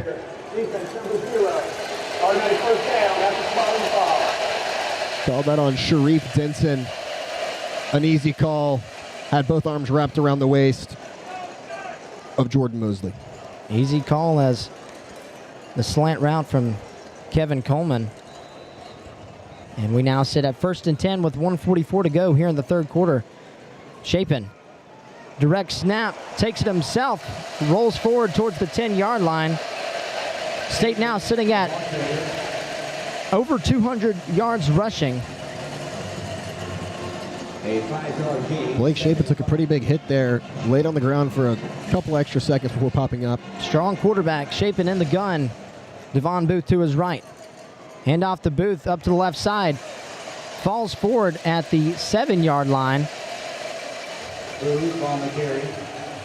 Ball's going to be spotted at the 7. It's going to be 3rd down and 3. Spotted at the 8-yard line. Shapen in the gun. Devon Booth to his right. Hand off to Booth. Up the middle. Gets met. Fights forward. Official's going to spot it just past a yard past the line of scrimmage. Gain of 1 yard. It's going to bring up 4th down and goal. And the Bulldogs offense staying on the field as this is a must drive right here. Yeah. You have to score. Shapen in the gun. 2 right, 2 left. Johnny Daniels to his right. Shapen. Pass over to Kevin Coleman. Flag flies all over the field as that's going to be another pass interference on 4th down. They went risky there on 4th and 2, tried to throw a slant route to Kevin Coleman, and again, draped all over him. Hands on his shoulder pads this time, and it's a no-brainer.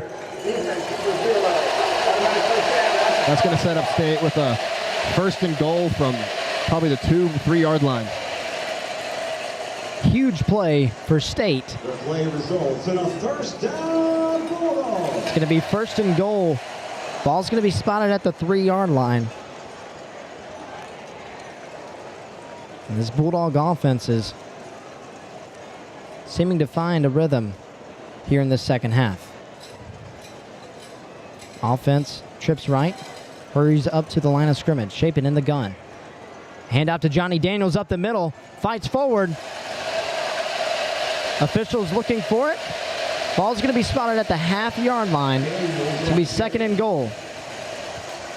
A good push by the O-line there, but Shapen in the gun, trips right. Johnny Daniels to his left. Hand off to Johnny Daniels. Met at the line of scrimmage, lunging forward. Ball's going to be spotted just shy of the goal line. Going to bring up 3rd and goal.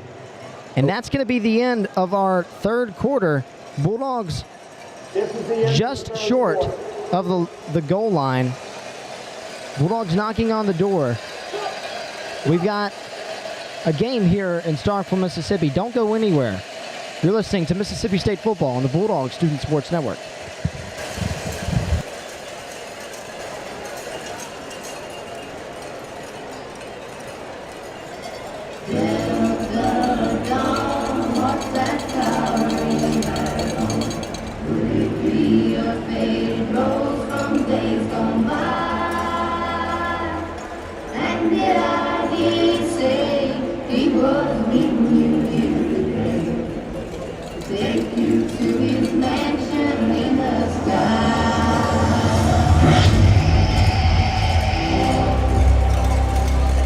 Hey guys, this Chris Jones here was not finished yet. Now to the end, baby, let's go!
Back in action here in Starkville, Mississippi. Bulldogs looking to close the gap as they now sit at 3rd and goal at the half-yard line.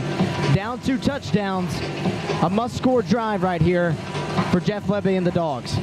And this is 4-down territory, obviously. A field goal does you no good at this point with the struggling defense. You got to get a touchdown. They have 2 plays to do it.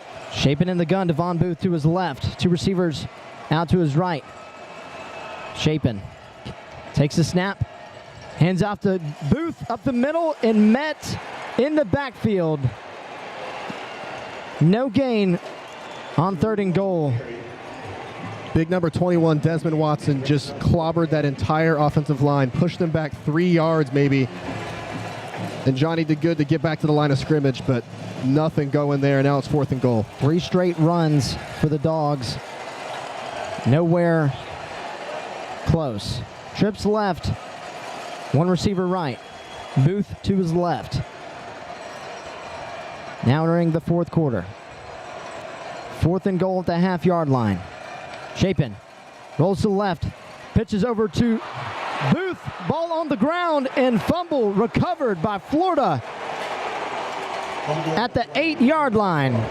And the Florida Gators will take over 1st and 10 inside the 10-yard line. Tried to run a speed option to the left. Blake Shapin ran with it, then pitched it out behind him, and I don't think Davon Booth is ready for it at all.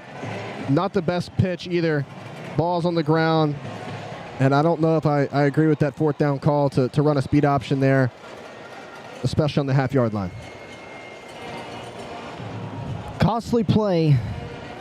Hurts Mississippi State right there, and a Florida Gators offense that has been utter dominant so far today. 389 total yards of offense. And DJ Lagway in at quarterback in the pistol. Dyke motions over to the left. Handoff up the middle to Johnson as he lunges forward for a gain of 3 yards. It's going to be 2nd down and 7. And if you're State here, you cannot give up any points. A field goal, touchdown, none of it. You've got to get a stop here. So this State defensive line has got to find a way to wreak some havoc in the backfield because right now they are getting pushed around. Lagway in the pistol. 1 receiver right, 1 left. Dyke motions over to the left. Play action pass. Lagway motions over to the right. Connects at the 25-yard line with Marcus Burke.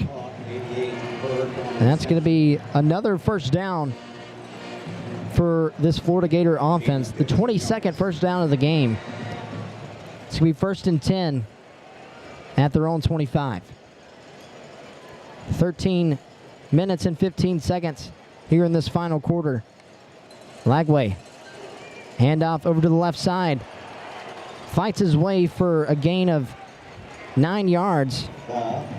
It's the same story here with the State defensive line. No one is putting a hand on the running back until he's 5 yards downfield. They've got to find a way to get in the backfield, 8-yard gain. or this is going to be a death march down the field. Jordan Ball out of Atlanta, Georgia, getting a few touches. The senior running back. As Lagway in the gun. Ball motions over to the left. Lagway looks over to the right. Rifles over, connects with wide receiver TJ Abrams for a gain of 3 yards and a 1st down. And the Gators finding ways to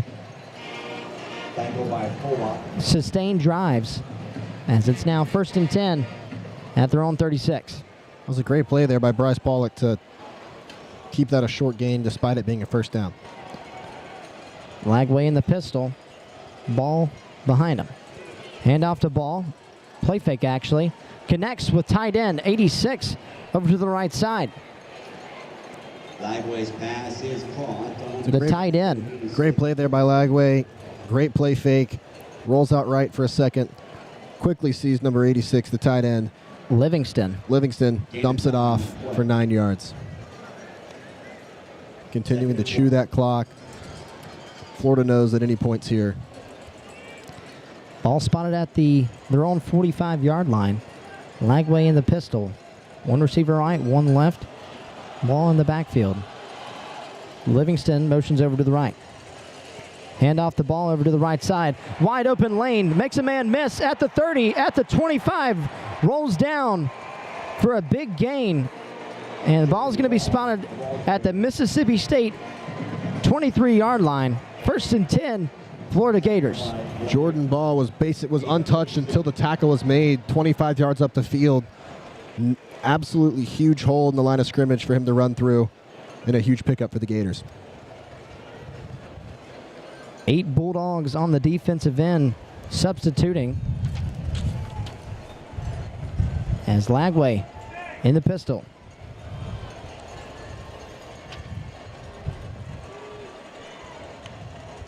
Lagway, hand off the ball over to the left side. Bounces out to the left side at the 20. At the 15, rolls down at the Mississippi State 12-yard line.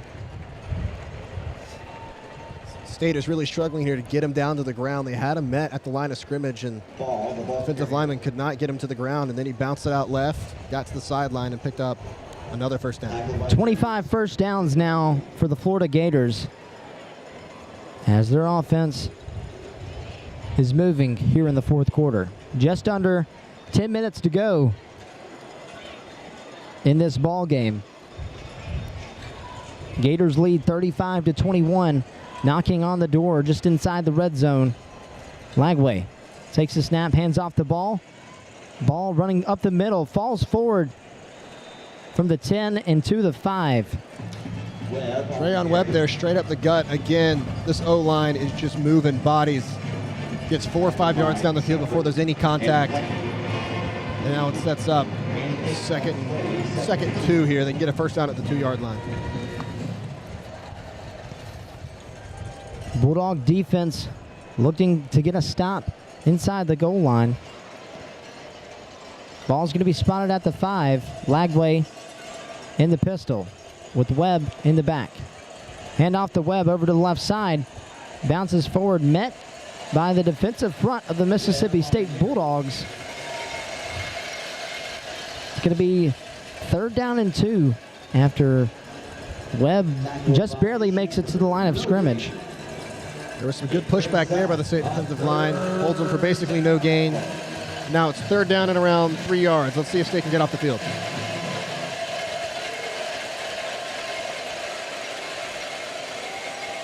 Lagway in the pistol. 2 receivers bunched to the right. Handoff met at the line of scrimmage. Lagway keeps it himself, rolls to the goal line, falls on the ground. And it looks like the Mississippi State Bulldogs recovered in the end zone.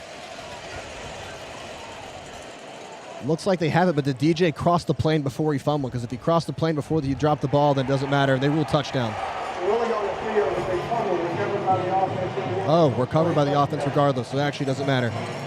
Interesting play as the snap that DJ Lagway took, pulled it out as he was handing it off to Jordan Ball, kept it himself, runs it up the middle for 5 yards. Ball was fumbled and recovered by Florida for the touchdown. Great heads-up play there by DJ Lagway on the read option. Saw that it was absolutely blown up and quickly pulls it out, runs, does fumble, but seems like he also recovered his own fumble as well for the touchdown. So it looked like the big man, Barber Austin, the left tackle, recovered that one in the end zone. There we go. Big man touchdown.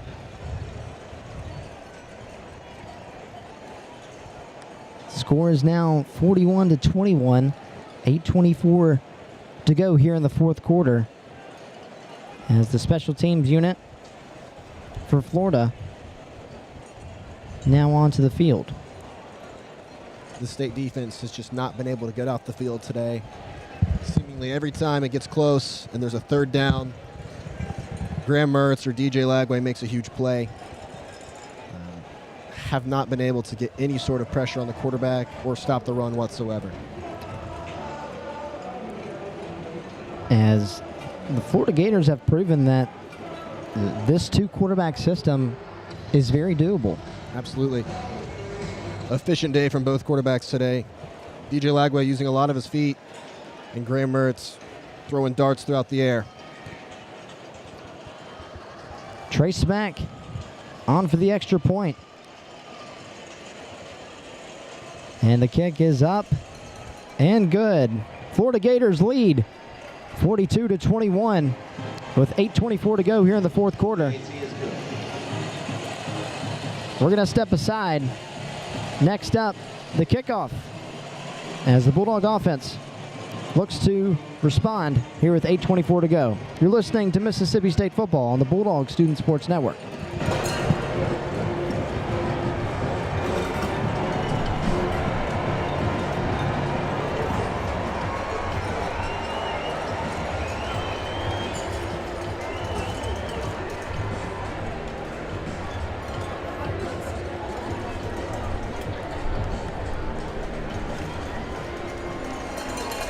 Ladies and gentlemen, at this time, we'd like to honor the pilots from Naval Air Station Meridian at the Florida flyover today. U.S. Navy Lieutenant Samuel Sullivan, U.S. Marine Corps Captain Roy Howard, First Navy First Lieutenant Pierre Bonet, First Navy Lieutenant Luis Livingston, U.S. Marine Corps Major Chris Willis, U.S. Navy Lieutenant Robert Buttrell, and U.S. Navy Lieutenant Jared Gomarak. Let's hear it for the pilots from Naval Air Station, Meridian, Mississippi.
And we're back here for the Bulldogs versus the Florida Gators. Gators tack on another touchdown, making it 42-21 as this Florida Gators offense, only 2 incompletions on the day with a 2-quarterback system, 25 for 27, as both quarterbacks seem to find their stride.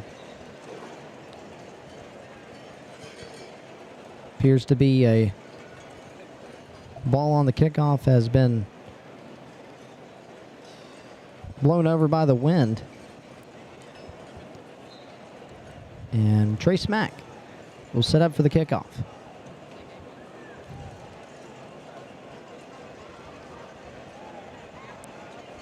Johnny Daniels back deep to receive as that kick is high and goes back to the end zone for a touchback. The Florida kickoff is taking Bulldog offense going to step onto the field. We see quarterback Blake Chapin is going to be running into the locker room. That means we're going to see a few new faces on this Bulldog offense at quarterback. And it appears to be the star-studded freshman, Michael Van Buren, the Under Armour All-American, finally getting some time here in the maroon and white uniform. Van Buren in the empty set. Van Buren takes the snap. Motions over to the right. First pass is high and away from Devon Booth. Incomplete. The pass from Michael Van In a rebuilding year like this for State, it's good when you're able to play guys like Michael Van Buren, the star-studded high school recruit. Second and 10. Let's see what he has. Let's see what he's got for us. Buren in the gun. Takes the snap. Hands off to Booth up the middle. Spin move at the 30-yard line. Makes his way up to the 34, and that's going to be 1 yard short of the first down marker. It's going to be 3rd down and 1. Michael Van Buren a threat with his legs, so watch out. Hand off to Booth up the middle. Fights his way just past the first down marker. Gain of 4 yards and a first down for Mississippi State. Great run up the middle there. Great push by the O-line. And a great push as well by Devon Booth to drive those legs to the first down. Michael Van Buren in the gun. Empty set. Surveys over the middle of the field. Lofts it up deep to Mario Craver, as that pass was a few yards short of Craver. Incomplete pass. I think if Michael Van Buren leads Craver a little bit more, that's a touchdown. Craver started to get his speed going as the ball's about halfway there. And as he turned around to look for it, he saw it was 2 yards short, wasn't able to get there. Mario Craver and Michael Van Buren have an interesting history together, as they were both U.S. Under Armour All-Americans together. Van Buren, handoff up the middle to Devon Booth as he fights his way just short of the first down marker. It's going to be 2nd down and about half a yard. The run game has been very positive for State today. They've run the ball well. It's one of the few things today that has been very positive. 2nd and short, handoff to Daniels. Fights his way up to the 48-yard line. Bulldogs move the chains with the young quarterback. Daniels on the carry. Gain of 4. First down, Bulldogs. Michael Van Buren in the shotgun. Daniels to his left. 2 left, 1 right. Takes the snap. Looks over to the right side of the field. Connects with Kelly Akari at the 38-yard line. Fights his way over to the 31. Big gain for the transfer wide receiver. 17-yard gain. Great play there by Buren. Looked left and turned back right for the comeback route. Shotgun formation, 2 left, 1 right. Van Buren stepping up in the pocket. Makes his way just past the line of scrimmage. On the carry. Nothing open there for Buren. Got back to the line of scrimmage. And good heads-up play. Michael Van Buren showing a little bit of poise, as most freshmen would take the sack right there. Michael Van Buren steps up in the pocket, fights his way to get back to the line of scrimmage. Absolutely. Stayed very patient there and got back. Appears to be an injury on the field for the Florida Gators. We're going to step aside, as it's going to be 2nd down and 10 inside Florida Gators territory. 6 minutes and 11 seconds to go. Don't go anywhere. You're listening to Mississippi State football on the Bulldog Student Sports Network.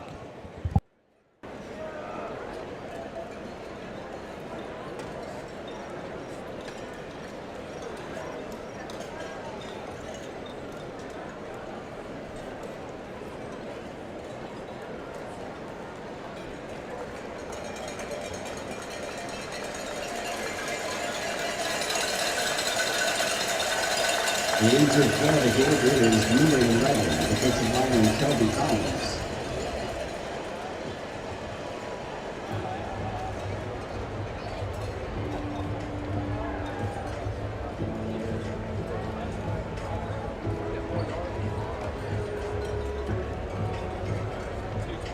And your Bulldog Club membership is critical to our student athletes and program success.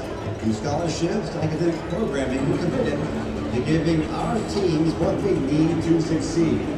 To learn more or join today, scan the QR code on the screen or visit mswithbulldogclub.com.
And we're back, 2nd and 10. 6 minutes and 11 seconds to go here in the fourth quarter.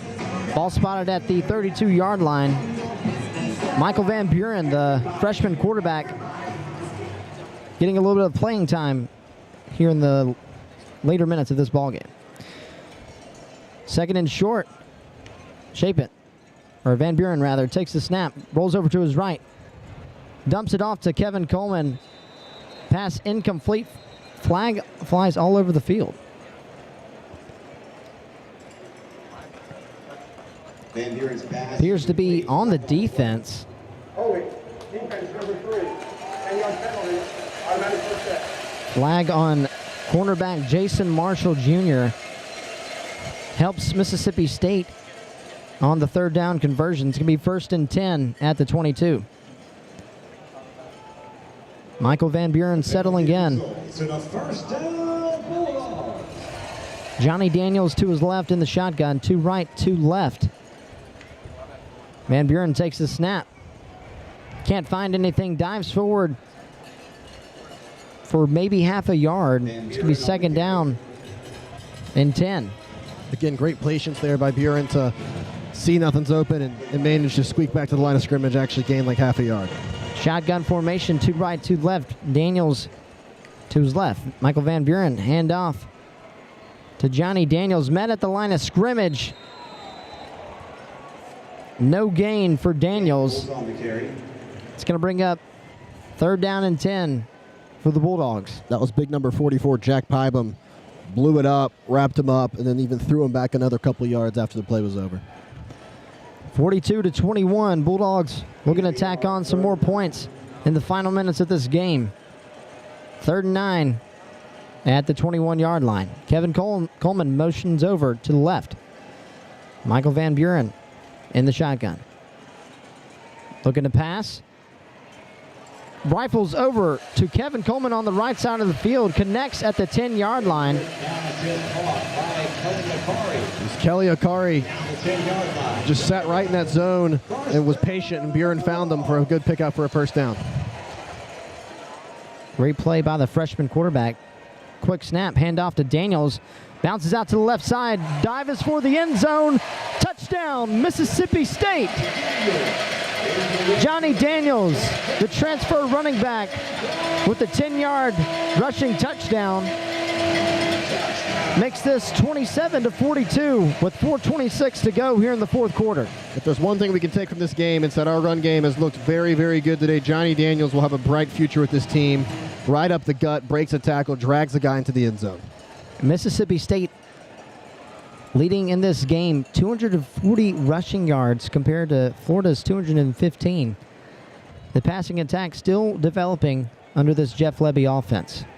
As Kyle Ferry's kick is up and good, 28-42. Bulldogs looking to close the gap a little bit here with 4:26 to go. We're going to step aside. Coming up next, the kickoff as the Bulldogs look to get the ball back soon. You're listening to Mississippi State football on the Bulldog Student Sports Network.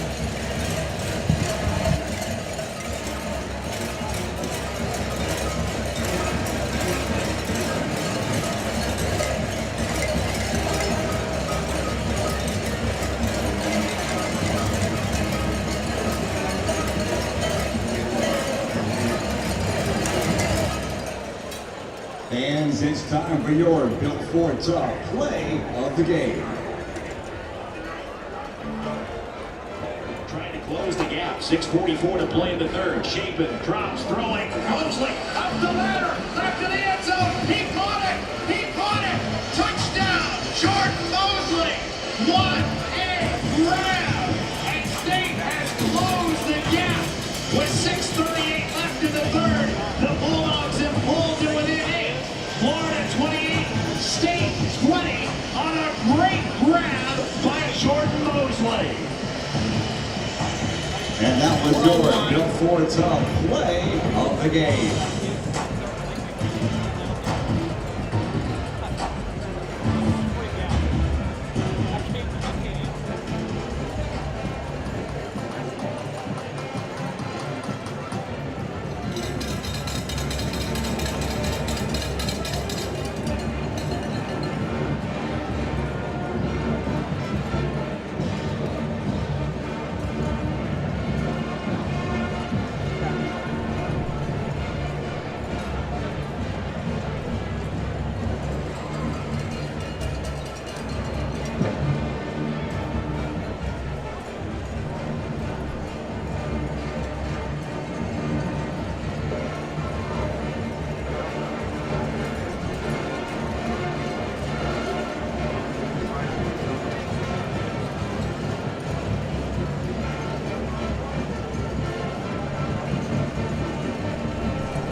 And we are back. The Mississippi State Bulldogs cap off a 12-play, 75-yard drive, taking off nearly 4 minutes on the game clock. Johnny Daniels leads the way with 13 rushes and 73 yards, credited with the touchdown. And the Bulldogs now setting up for the onside kick as Nick Barmira ready to send this one. Bounces up, climbing the ladder, grabbed by number 1, Justin Bone. State had a chance to get that one. Actually a really good kick there. Rolled low and then went up real high. But no State defender was able to get there and grab it. So it'll be 1st and 10 Gators right at around the 50-yard line. Good effort from the Bulldogs special teams. And that'll bring up 1st and 10 at the 50 with just under 4.5 minutes to go. 4:24. Bulldogs defense back on the field. And Graham Mertz taking over at quarterback for the Gators. This Gators offense been almost extremely balanced. It's 267 passing yards to 215 rushing. Mertz in the gun. Johnson in the backfield. Hand out to Johnson at the 50. Races over, lunges forward to the 45 inside Mississippi State territory. It's going to be 2nd and 5 at the MSU 45. When you can run the ball well, everything opens up, and they have run the ball effectively today. Whenever they've wanted to run it, they have gotten the yardage that they need, which then sets up the passing, which is why there's only been 2 incompletions this game for the Florida Gator quarterbacks. Graham Mertz in the pistol. 2 receivers out to the right. Montrell Johnson in the backfield. Livingston motions over to the right.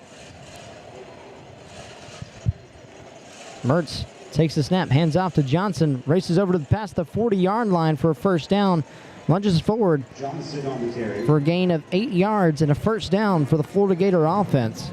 It's going to be 1st and 10 at the State 37.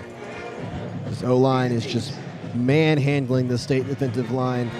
Johnson wasn't even touched until 5 or 6 yards up the field.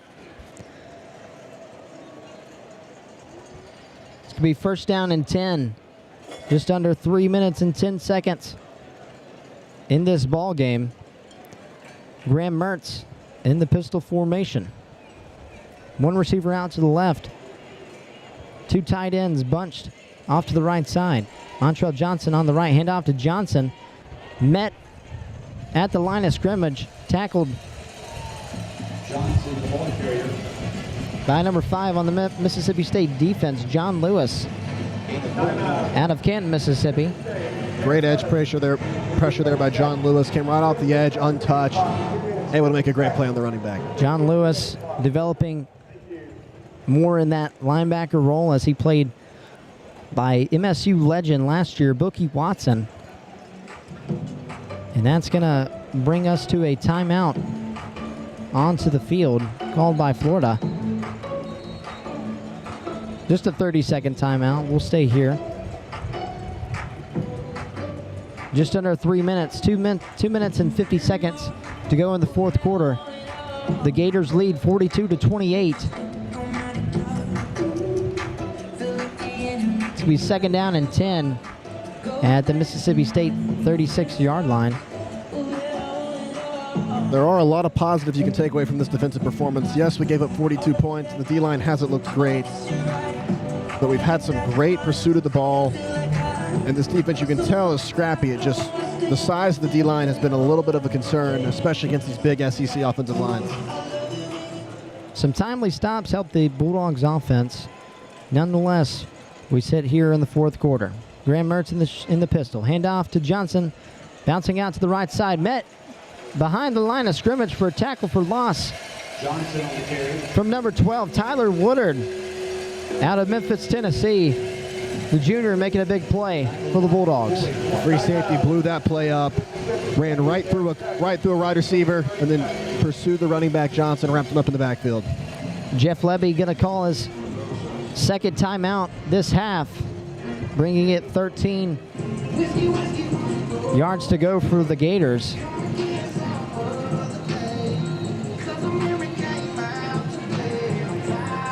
Florida now with 493 total yards of offense.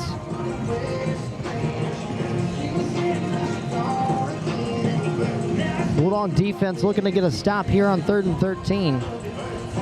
2:45 to go. Bulldogs down 2 touchdowns.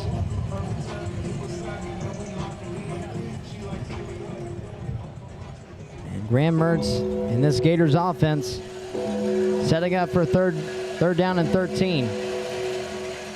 With Shamir Dyke motioning out from running back. Empty set, Mertz. Mertz looks over to his left. Rifles over to Dyke. Tripped up at the 30-yard line. Dives forward towards the first down marker. He's going to be short a yard and a half. And Jeff Levy's going to call his final timeout. It's going to be 4th down and 3 for the Gators. Great throw there by Gray Mertz on this quick slant over to Dyke. Just short of the 4th yard to gain. Assuming they're going to bring out the field goal unit here. And I'm assuming State's going to send everything they have at this to try and block it.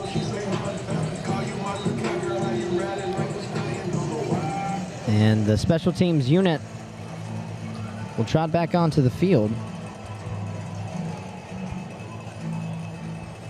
Trace Mack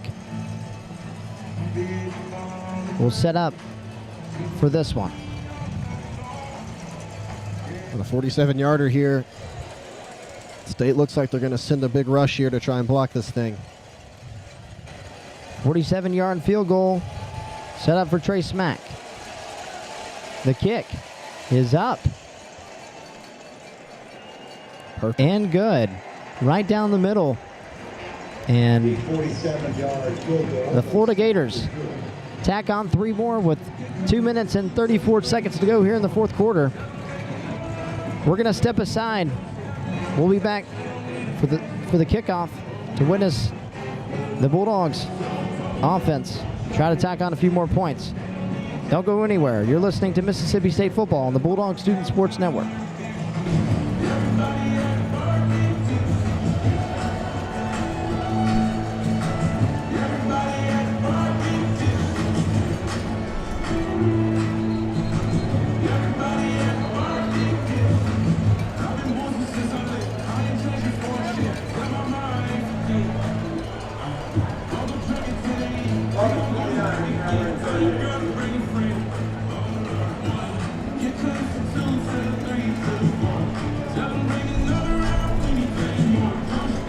And we are back. The Florida Gators tack on 3 more points, making it a 45-28 ball game with 2 minutes and 34 seconds to go in the ball game. The 47-yard field goal from Trace Mack was right down the middle. Now for the kickoff is high and deep into the back of the end zone. It's going to be a touchback, and the Bulldog offense will take over on the 25. The Bulldogs successfully scored on their last drive with freshman quarterback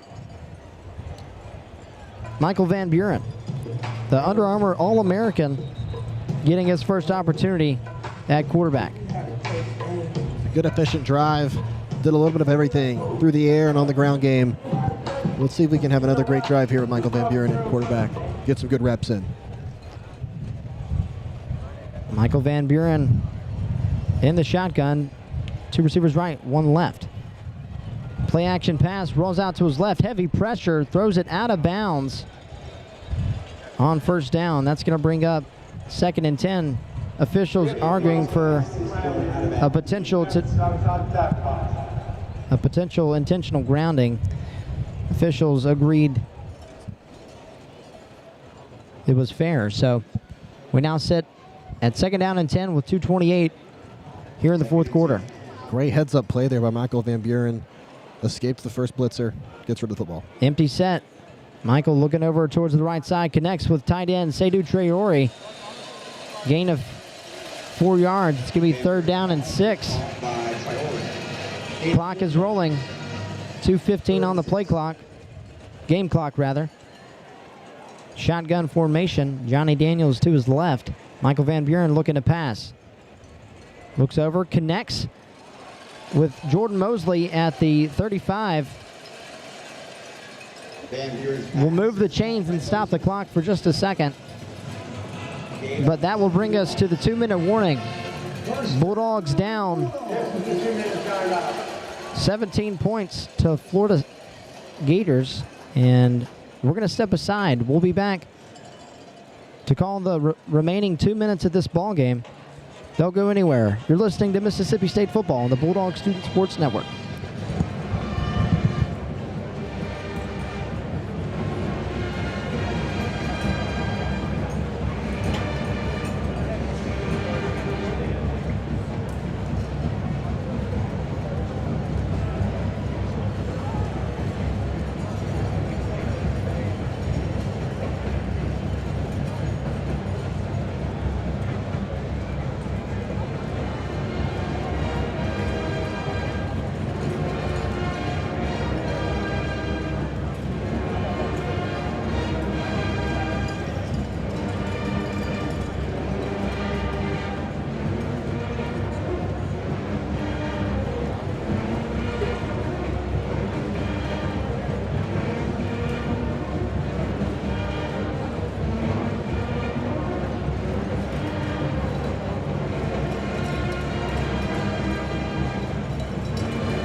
And we are back here for the remaining 2 minutes of the fourth quarter. Michael Van Buren, the freshman quarterback out of Bowie, Maryland, getting some playing time.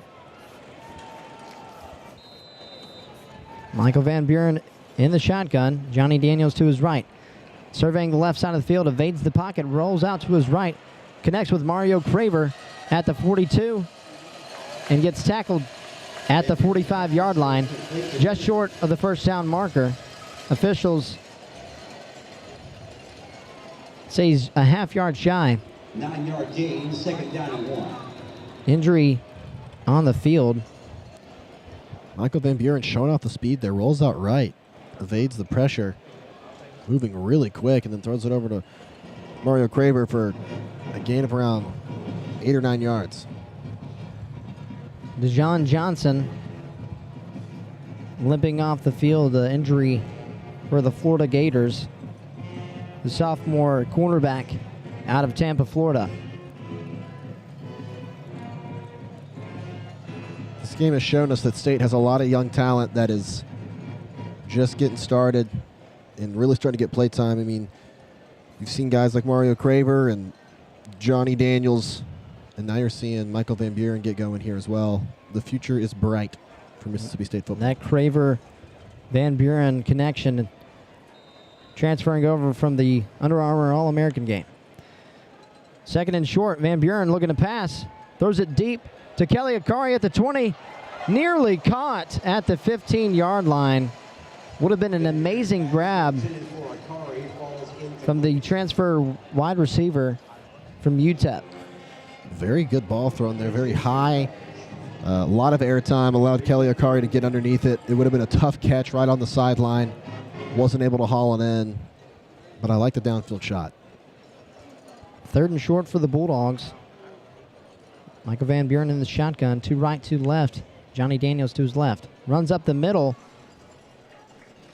Gain of 2 yards. Bulldogs will move the chains with just under a minute and 30 seconds to go here in the fourth quarter. Bulldogs down 17.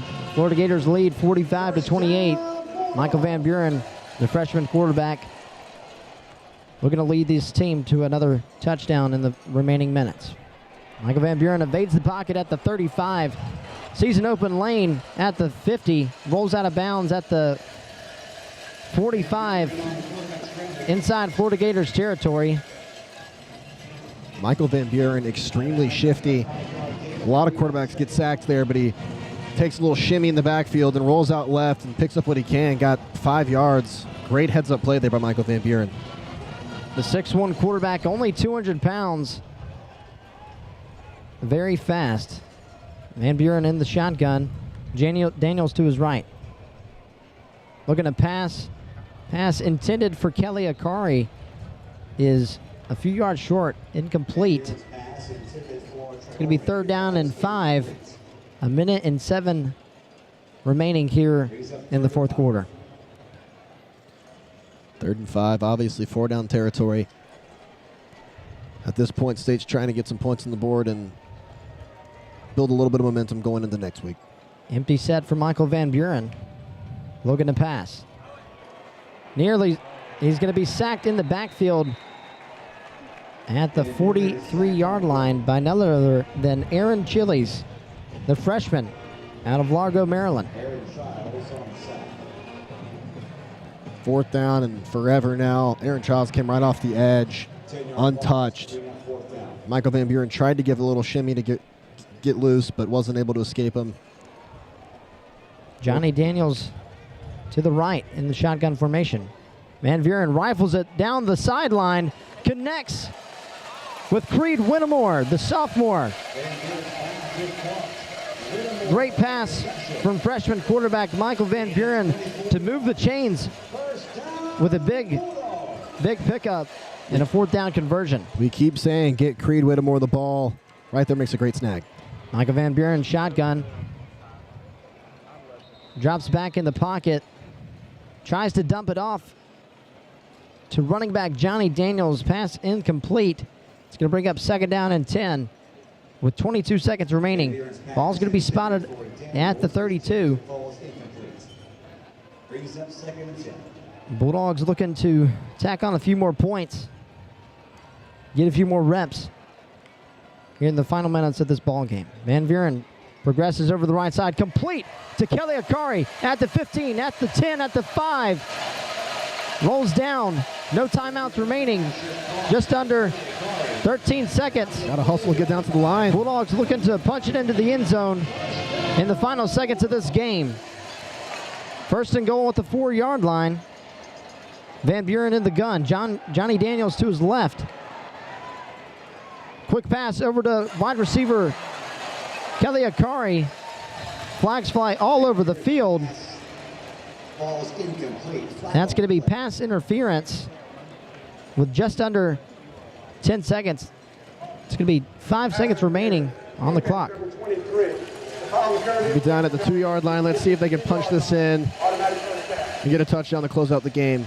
Got time for 1 play, maybe 2, depending on how fast this offense is. Michael Van Buren, empty set, 3 left, 2 right.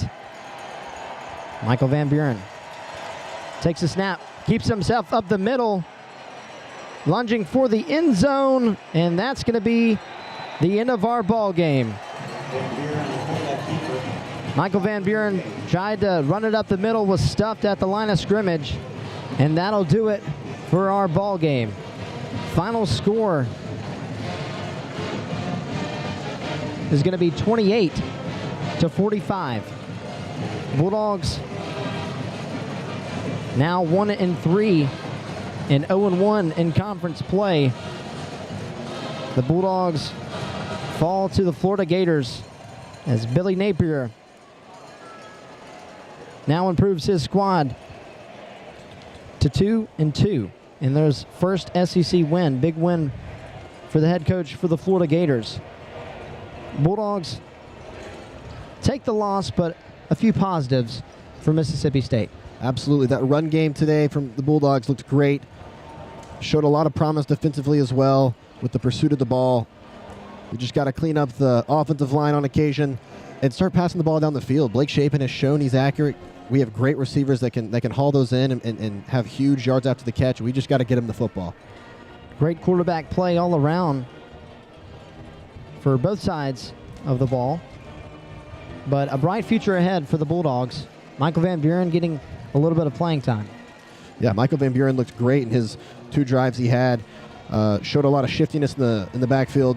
Anytime there was pressure, had a lot of great accurate throws on the run. Future is bright. A lot of really good young guys for this state football team. Bulldogs fall today to the Florida Gators 28-45. That'll do it here from Davis Wade. A big thank you to our producer Connor Davis and our statistician Ty Goldman. Alongside Charlie Curley, I'm John Wesley Cochran saying so long and see you next time.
about as bad as it could be. Seems everybody's bugging me. Like nothing wants to go my way. Yeah, just even my day, nothing's coming easily. Even my skin is acting weird. I wish that I could grow a beard. Then I could cover all my spots. Not playing at the dot. I just wanna disappear. Oh, oh, oh, can only go up from here. Oh, oh, oh, where the clouds gonna clear. Oh, oh, there's no way but up from here. Even something as simple as forgetting to fill up on gas. There ain't no explanation why things like that can make me cry. Just gotta learn to have a laugh. Oh, oh, oh, oh, can only go up from here. Oh, oh, oh, where the clouds gonna clear. Oh, oh, there's no way but up from here.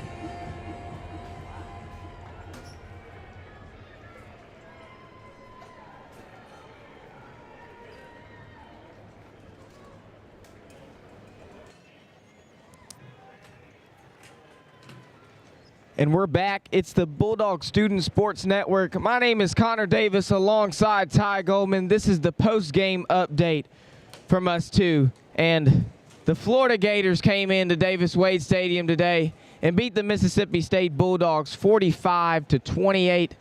Ty, we have stats on there, but first I want to point out before we get into the stats and everything, that last couple drives by the State's offense, we saw freshman quarterback Michael Van Buren came in and led the Bulldogs to almost 2 scoring drives. What do you have to say about that performance by the young QB?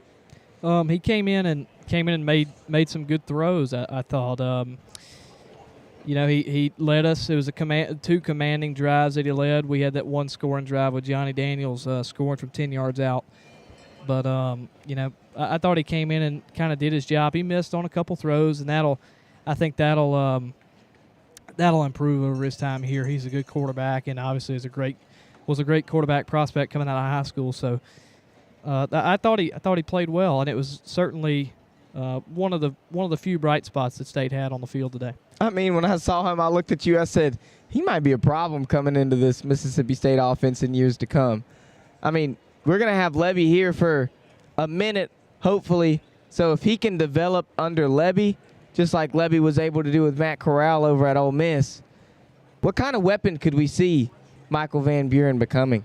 I mean, he could be just as dangerous as Matt Corral was. You saw when Matt Corral played at Ole Miss, he was both lethal in the air and he was lethal on the ground. And Van Buren has more of the speed aspect to his game than Blake Shapen does. And that's not a knock on Blake Shapen. He's just a faster guy. So I think that's key. I think he could be a really good dual threat quarterback. Levy's done a lot of great work with dual threat quarterbacks that have that sort of skill set. So I think the future's bright for him if he continues to work. And like I said, he played well today in the 2 drives that he had. He let us down. We almost had a scoring drive there. I think if we weren't so rushed, we might, or if the clock doesn't run out on us, we probably score that drive. So. Yeah, he played well, and he definitely could be lethal. And just like you said earlier, Matt Corral, he was lethal on the air and lethal on the ground. Even though the Bulldogs came short today, they seemed to do just that. They had 240 yards in the air and 240 yards on the ground, 480 total yards of offense. What can we say about that, even though the Bulldogs came short in Davis Wade today? I'll start with the run game because I was pretty impressed with how we were able to move the pile. I thought we ran it well. This is obviously the best running performance we've seen. Mississippi State had multiple guys that ran the ball well. Johnny Daniels was actually our leading carrier with 14 carries, or he was our leading rusher. He had 14 carries to boost 16, but he had 77 total yards, and he had that touchdown at the end of the ball game.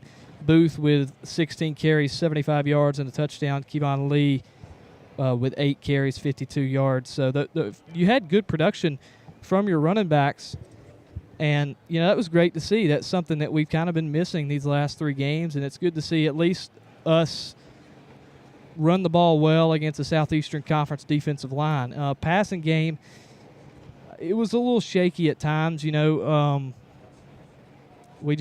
I didn't think we passed it as good as we could have, and I thought and part of that is credit to Florida because Florida played really well in the secondary. So I don't know. Offensively, the numbers look good. We just had too many empty drives in this ball game. I mean, we can pick at this was our first conference game of the season. Looking at this, we can reflect on it and say, okay, well, Florida won by 3 possessions. Okay, it was a 3-possession game, and Mississippi State came up short. But Florida and State are 2 probably bottom feeders of the SEC right now. What can we take away going into the season, going into the more Southeastern Conference football games? Obviously, looking at this, we're saying, okay, we might not win a conference game. I'll tell you one. I'm looking at the drive chart right now. One thing you've got to cut down on, especially now, the defense, I think, honestly, you can just face it. The defense is just not going to be that good this year. State fans knew that going into the year. And I think now you've seen it through 4 games. This defense just won't be what it has been here at Mississippi State. The thing we've got to cut down is you look at the drive chart. There's 5 punts on this drive chart for Mississippi State compared to Florida's 2 punts. So, and Florida also had the fumble. But, you know, even on the fumble drive, you think you get momentum, but dadgummit, you have to punt on the fumble drive. So, you know, Mississippi State's they've got to cut down on punts. We've got to have sustained drives, and we've got to cut down on penalties because in the first half, you know, you have two separate drives that are kind of stalled because of 2 separate holding penalties on those drives. So we got to play fundamentally sound. We got to play much better fundamentally. We just made too many mental mistakes, and I guess that's kind of the side effect when you have a young team like this. Is they're prone to making those mental mistakes, Connor. But going into the SEC, the rest of the SEC season here, as we move on, we'll play Texas next week. We've just got to cut down on the mental errors, and you know, like I said, I thought we played pretty well. We just got to cut down on the mental errors that kind of kill drives for us. I mean, we can look at it and say, okay, well, the Florida Gators were just more efficient. They came out there and they only punted twice the entire game. Mississippi State had the ball longer with over 32 minutes worth of time of possession, and you're saying, okay, well, they punted twice, Florida did, and then State punted 5 times. Having the ball more, you're going to punt 5 times. We should see that ball go towards the end zone. We should see the ball in the red zone, a couple of those punts. The Mississippi State Bulldogs were just not as efficient as the Florida Gators. What can they do going forward into the season to cure that efficiency? I mean, it was low today. It was low. Seeing 32 minutes of the ball on the offensive side for the Mississippi State Bulldogs, I need to see more efficiency, and I just didn't get that. You're right. I mean, we had some good drives, right? We had some good drives and some bad drives. You can't have that if you want to play winning football in the Southeastern Conference. Like I said earlier, you have to cut down on penalties. 4 offensive penalties is just, you know, not good. I know it's 4, but I mean, you gotta have less than that. You gotta have less than that. So and like I said, those 2 holding calls kind of screwed up 2 drives that we had going. Just cut down on penalties and cut down on mental mistakes just as a whole. That's what I would say. And with the defense, you know, hope we can figure it out during the season. It's going to get rough with the teams that we play this year and the high-powered offenses in the SEC, but I think honestly the defense is just sort of at a lost cause. It's just I don't think it's gonna work out this season. Just don't think we'll have the defense that we need to succeed in the SEC. Honestly, though, I want to point out that I actually saw improvement with the defense. I mean, the defensive coordinator, instead of running 3-3-5 just about the whole game we've seen the past couple games, he actually started playing 4 down linemen. He started stacking the box on run plays. I mean, we can point these things out and say, okay, this is what we've done better on the defensive side of the ball. Even though Florida scored 45 points on the Mississippi State Bulldogs, I kind of want to talk about how efficient the quarterbacks were. Yeah. I mean, 45 points across, that wasn't one quarterback. That was the combination of 2. So give me the stats for Graham Mertz. Give me the stats for DJ Lagway. And tell me just how good of a game these 2 quarterbacks played coming here together. Well, if you look at it, combined, they went 26 of 28. So already that's just insane. It's a 93% completion percentage. Mertz went 19 of 21 for 201 and 3 touchdowns. With a 90% completion percentage. Lagway was perfect, 7 of 7 for 76 yards. Didn't have a touchdown. The drives that he was on, they scored on the ground. So, and I believe he had because they recovered the fumble. He almost had a touchdown, but they recovered a fumble in the end zone that he'd had. But through the air, they were absolutely efficient. When you go 93% against an SEC defense. Through the air, that is absolutely insane, and that does explain the dominance that they had on offense today. They just couldn't be stopped in the passing game at all. 2 incompletions. We just couldn't stop them at all in the passing game. They had 226 yards on the ground, and it was kind of by committee. You didn't have one that stood out. Montrell Johnson had the bulk of the carries with 15 for 68 yards. Didn't have him a touchdown. But, like I said, it was kind of by committee today, and they ran the ball well, and they were able just to, again, bully Mississippi State's defensive line. Later in the game on that field goal drive that they had, that was their last offensive drive, I saw where they got that first down. They pushed just 5 yards past the line before we could even touch the running back. So,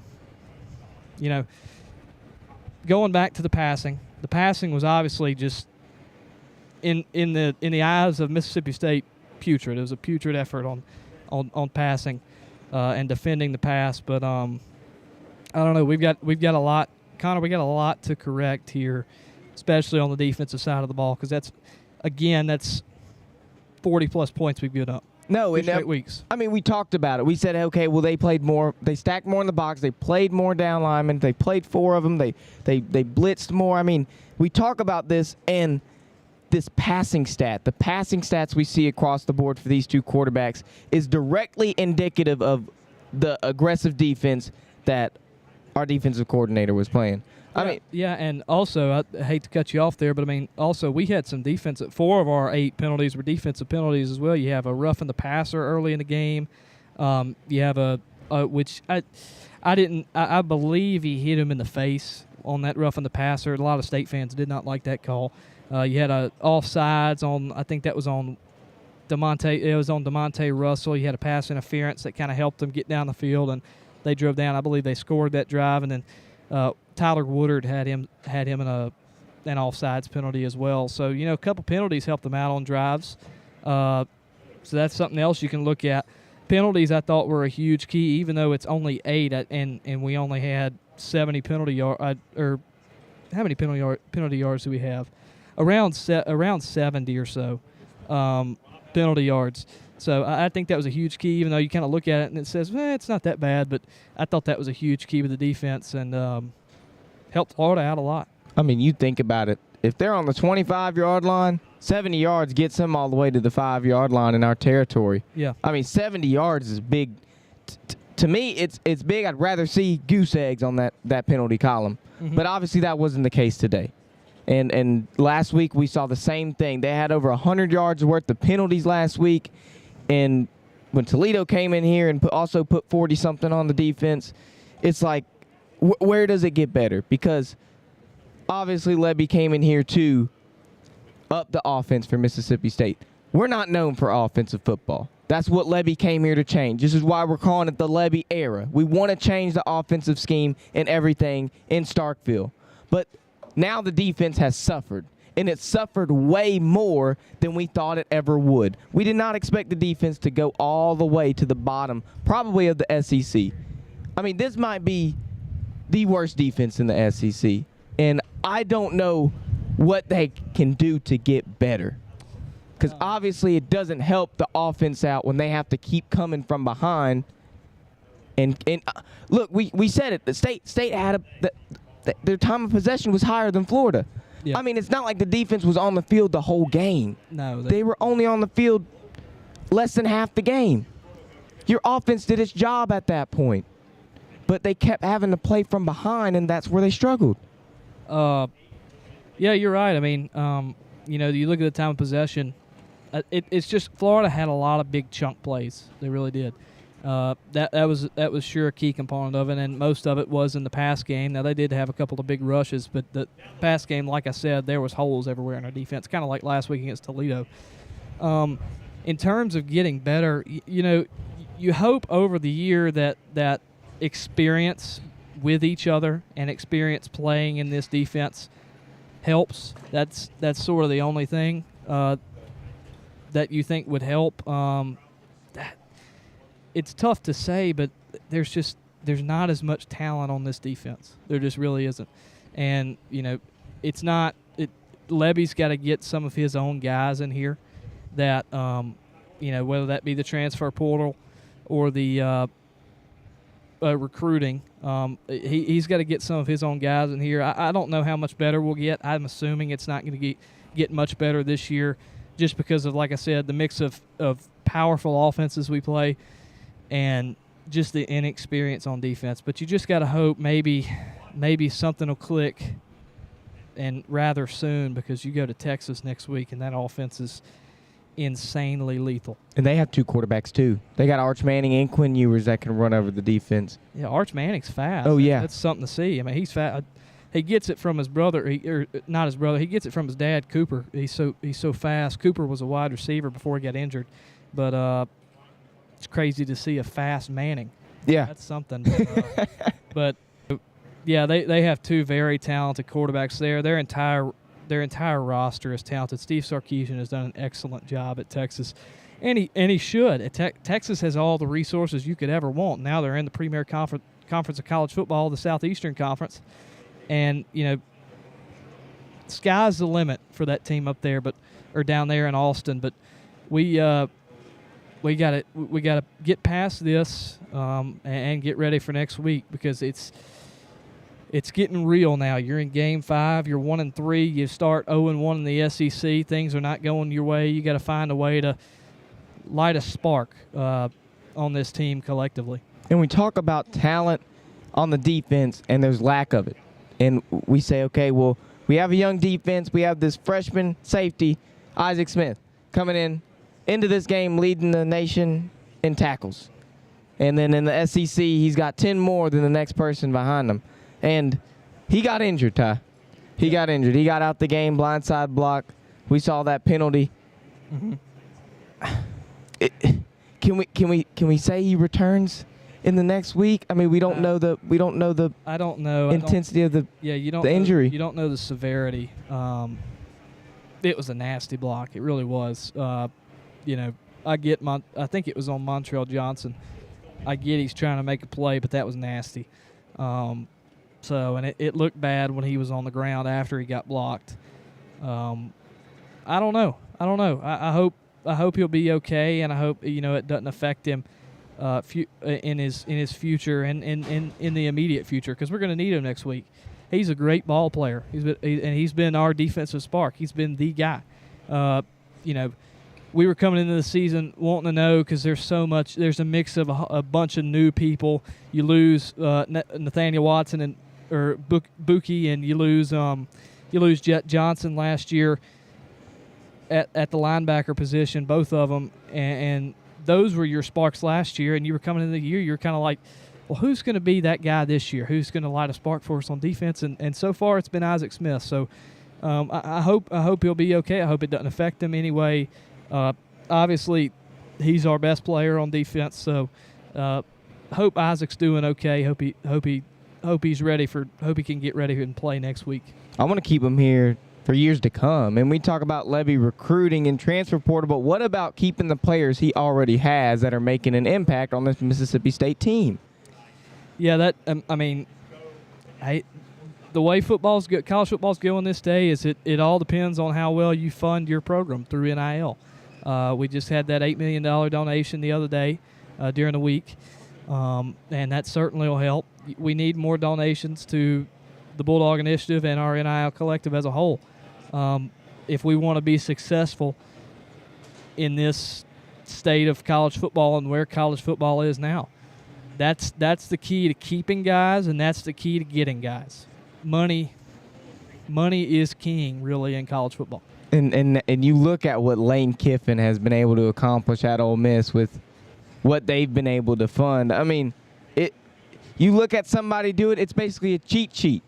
I mean, you just put money into something, you invest in something, 9 times out of 10, it's going to work. Look at Lane Kiffin at Ole Miss. Look at what he's been doing in Oxford.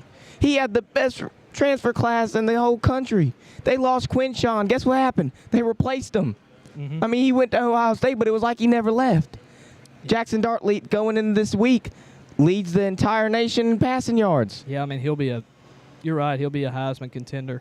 And I hate to talk about Ole Miss in such great way, but they have done it right, and it's something that we've got to accept, and it's something we've got to model our game after. Is we got to donate, we've got to put more money into it, and we've got to set our focus. We really got to set our focus on football. Football is king, and that's the money maker. And you, just as bad as me, want to be successful in football. I want Mississippi State football to be the best it can be, and everybody that was in this building and that wasn't in this building, that's a part of the Mississippi State family, wants State to be successful. So the way to be successful is donate. You got to give money, and I think that'll definitely help us in the long run. And we're gonna have to see what Lebby does. I mean, we still got pretty much a whole season of football to go. We talked about last week, week 4 is usually when the ball gets rolling. I mean, we saw the rushing game, the ball got rolling. Probably the last couple drives on offense, we saw the ball got rolling. The last drive of the half, that Blake Shapen threw a couple passes down the field, it looked electric. It looked like the ball had been rolling. So we need to see, as the Mississippi State Bulldogs, the ball continuing to roll. When you punt 5 times in a game, the ball's not rolling. It's starting to stop. Yeah, I mean, you talk about getting the ball rolling there. I mean, we really did in the second half, really. That's where a lot of our production came. We just saw better drives. We didn't punt at all in the second half. Now, we turned the ball over on downs, and that was at the 1-yard line. So you're a yard away from scoring there. Me personally, I don't know about that play call on 4th down, the option play, and even on 3rd down, I might have tried to, let Shapen see what he can do. Give him 2 options. Let him go pass the ball, or let him be able to run the ball. He ran one in earlier today.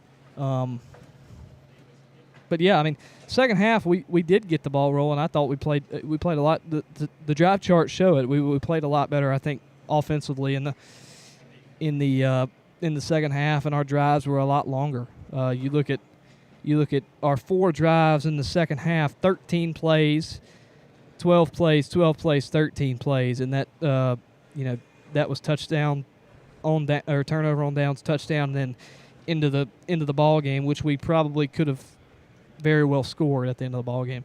So if we can model everything after that second half performance offensively, I think we'll be okay. And what does that tell you right there, Ty, the efficiency in the second half? It means Lebby went to the locker room, and he is the coach that these players will run a brick wall for. They will run through a brick wall for Jeff Lebby, because he went in there and during halftime, told these players what he expected of them, and they went out and met his expectations. I mean, that's all you can ask for in the second half. You play the whole game like that, you're up on Florida. Yeah, you're right. And just want to see a little bit better from the defense, and that's what everybody's saying. And you do want to see a little bit better from the offense to start the ball game, but if you could just get a little help from your defense. You allow 17 points in that second half, touchdown, field goal, and the first drive was a 3-and-out for Florida. So if you could just get if you could just get 2 stops, 1 stop, something like that, just to keep some momentum on your side. That way you can be able to drive down the field and, you know, maybe go score. It's just all about it really is just the defense is just rough. The defense is rough, and that's the bottom line. We're gonna have to score with teams, or we're gonna lose ball games because our defense just isn't good enough. It's almost like I don't know if you've seen this, but I watch a little bit of Madden and stuff on YouTube. You know, I like to kind of get a little bit of information and education from a little bit of video game football sometimes. And I watch a YouTuber. He's always going on offense, man. His game plan is if he don't score every offensive drive, he's probably going to lose because defense ain't good. And that's about how Levy's got to implement it out here. He's got to score every offensive drive because the defense ain't going to play any good. Yeah, you're exactly right. We do. Gotta start more efficiently in the first half. That's been our struggle, and I wouldn't say the Eastern Kentucky game because we just dominated that game, but Arizona State, Toledo, and Florida, that's been our struggle. 3 straight games. You just haven't started off the game well. So, you know, gotta find more consistency early on in the ball game from your offense. And we'll see next week when we play Texas. I don't imagine it being a close game, but I want to see improvement. That's what I want to go into Texas. Obviously, a win would be nice when you go in and beat one of the top-ranked teams in the country. I think they might be number 1 now. Yeah, they're number 1. Yeah. So when you go into Texas next week, I just want to see improvement. That's all we want to see is improvement. How can you improve in the areas that you struggled in the week prior or the week prior to that? Fix the areas you struggled in to make a perfect team or a near perfect team. That's all we're asking. You're exactly right. I think that's the mindset of a lot of state fans is you just want to see improvement, like you just said. Yeah, I hope we go in next week and are able to improve or look better. It did look better this week at times, and then at times it did look bad. We got our hands full next week. Just hope we can go out and play at least a decent football game, 110% effort. Well, perfect. I think that'll conclude this stream, Ty, because next week's going to be Texas. We're gonna be chilling on the couches watching the game next week.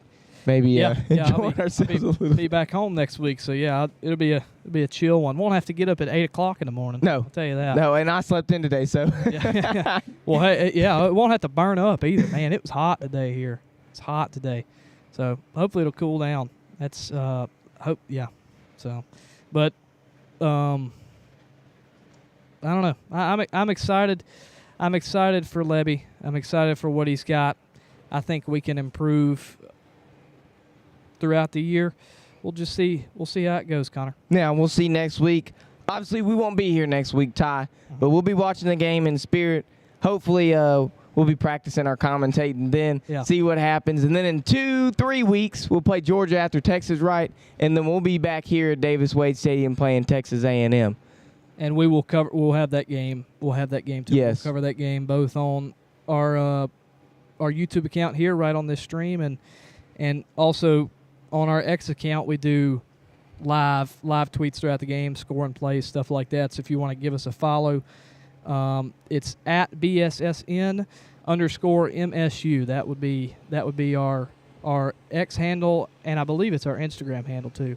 So give us a follow on there. That way you know what we're covering. We cover everything we can cover from Mississippi State University. So anyway, it's a pleasure to be able to do this. So yeah, that's all I got, Connor. Oh, and it's been nice, Ty. I'm glad we're able to do this, and you're alongside me. I enjoy your presence here. We just get to a little talk and have fun. But until next time we're here, consider subscribing so whenever we post a stream, you'll get the notification about us coming on here so that you can just listen to a couple students talk about some football. This has been the Bulldog Student Sports Network. My name is Connor Davis alongside Ty Goldman, and we will see you next time, October 19th, with Texas A&M at Davis Wade Stadium.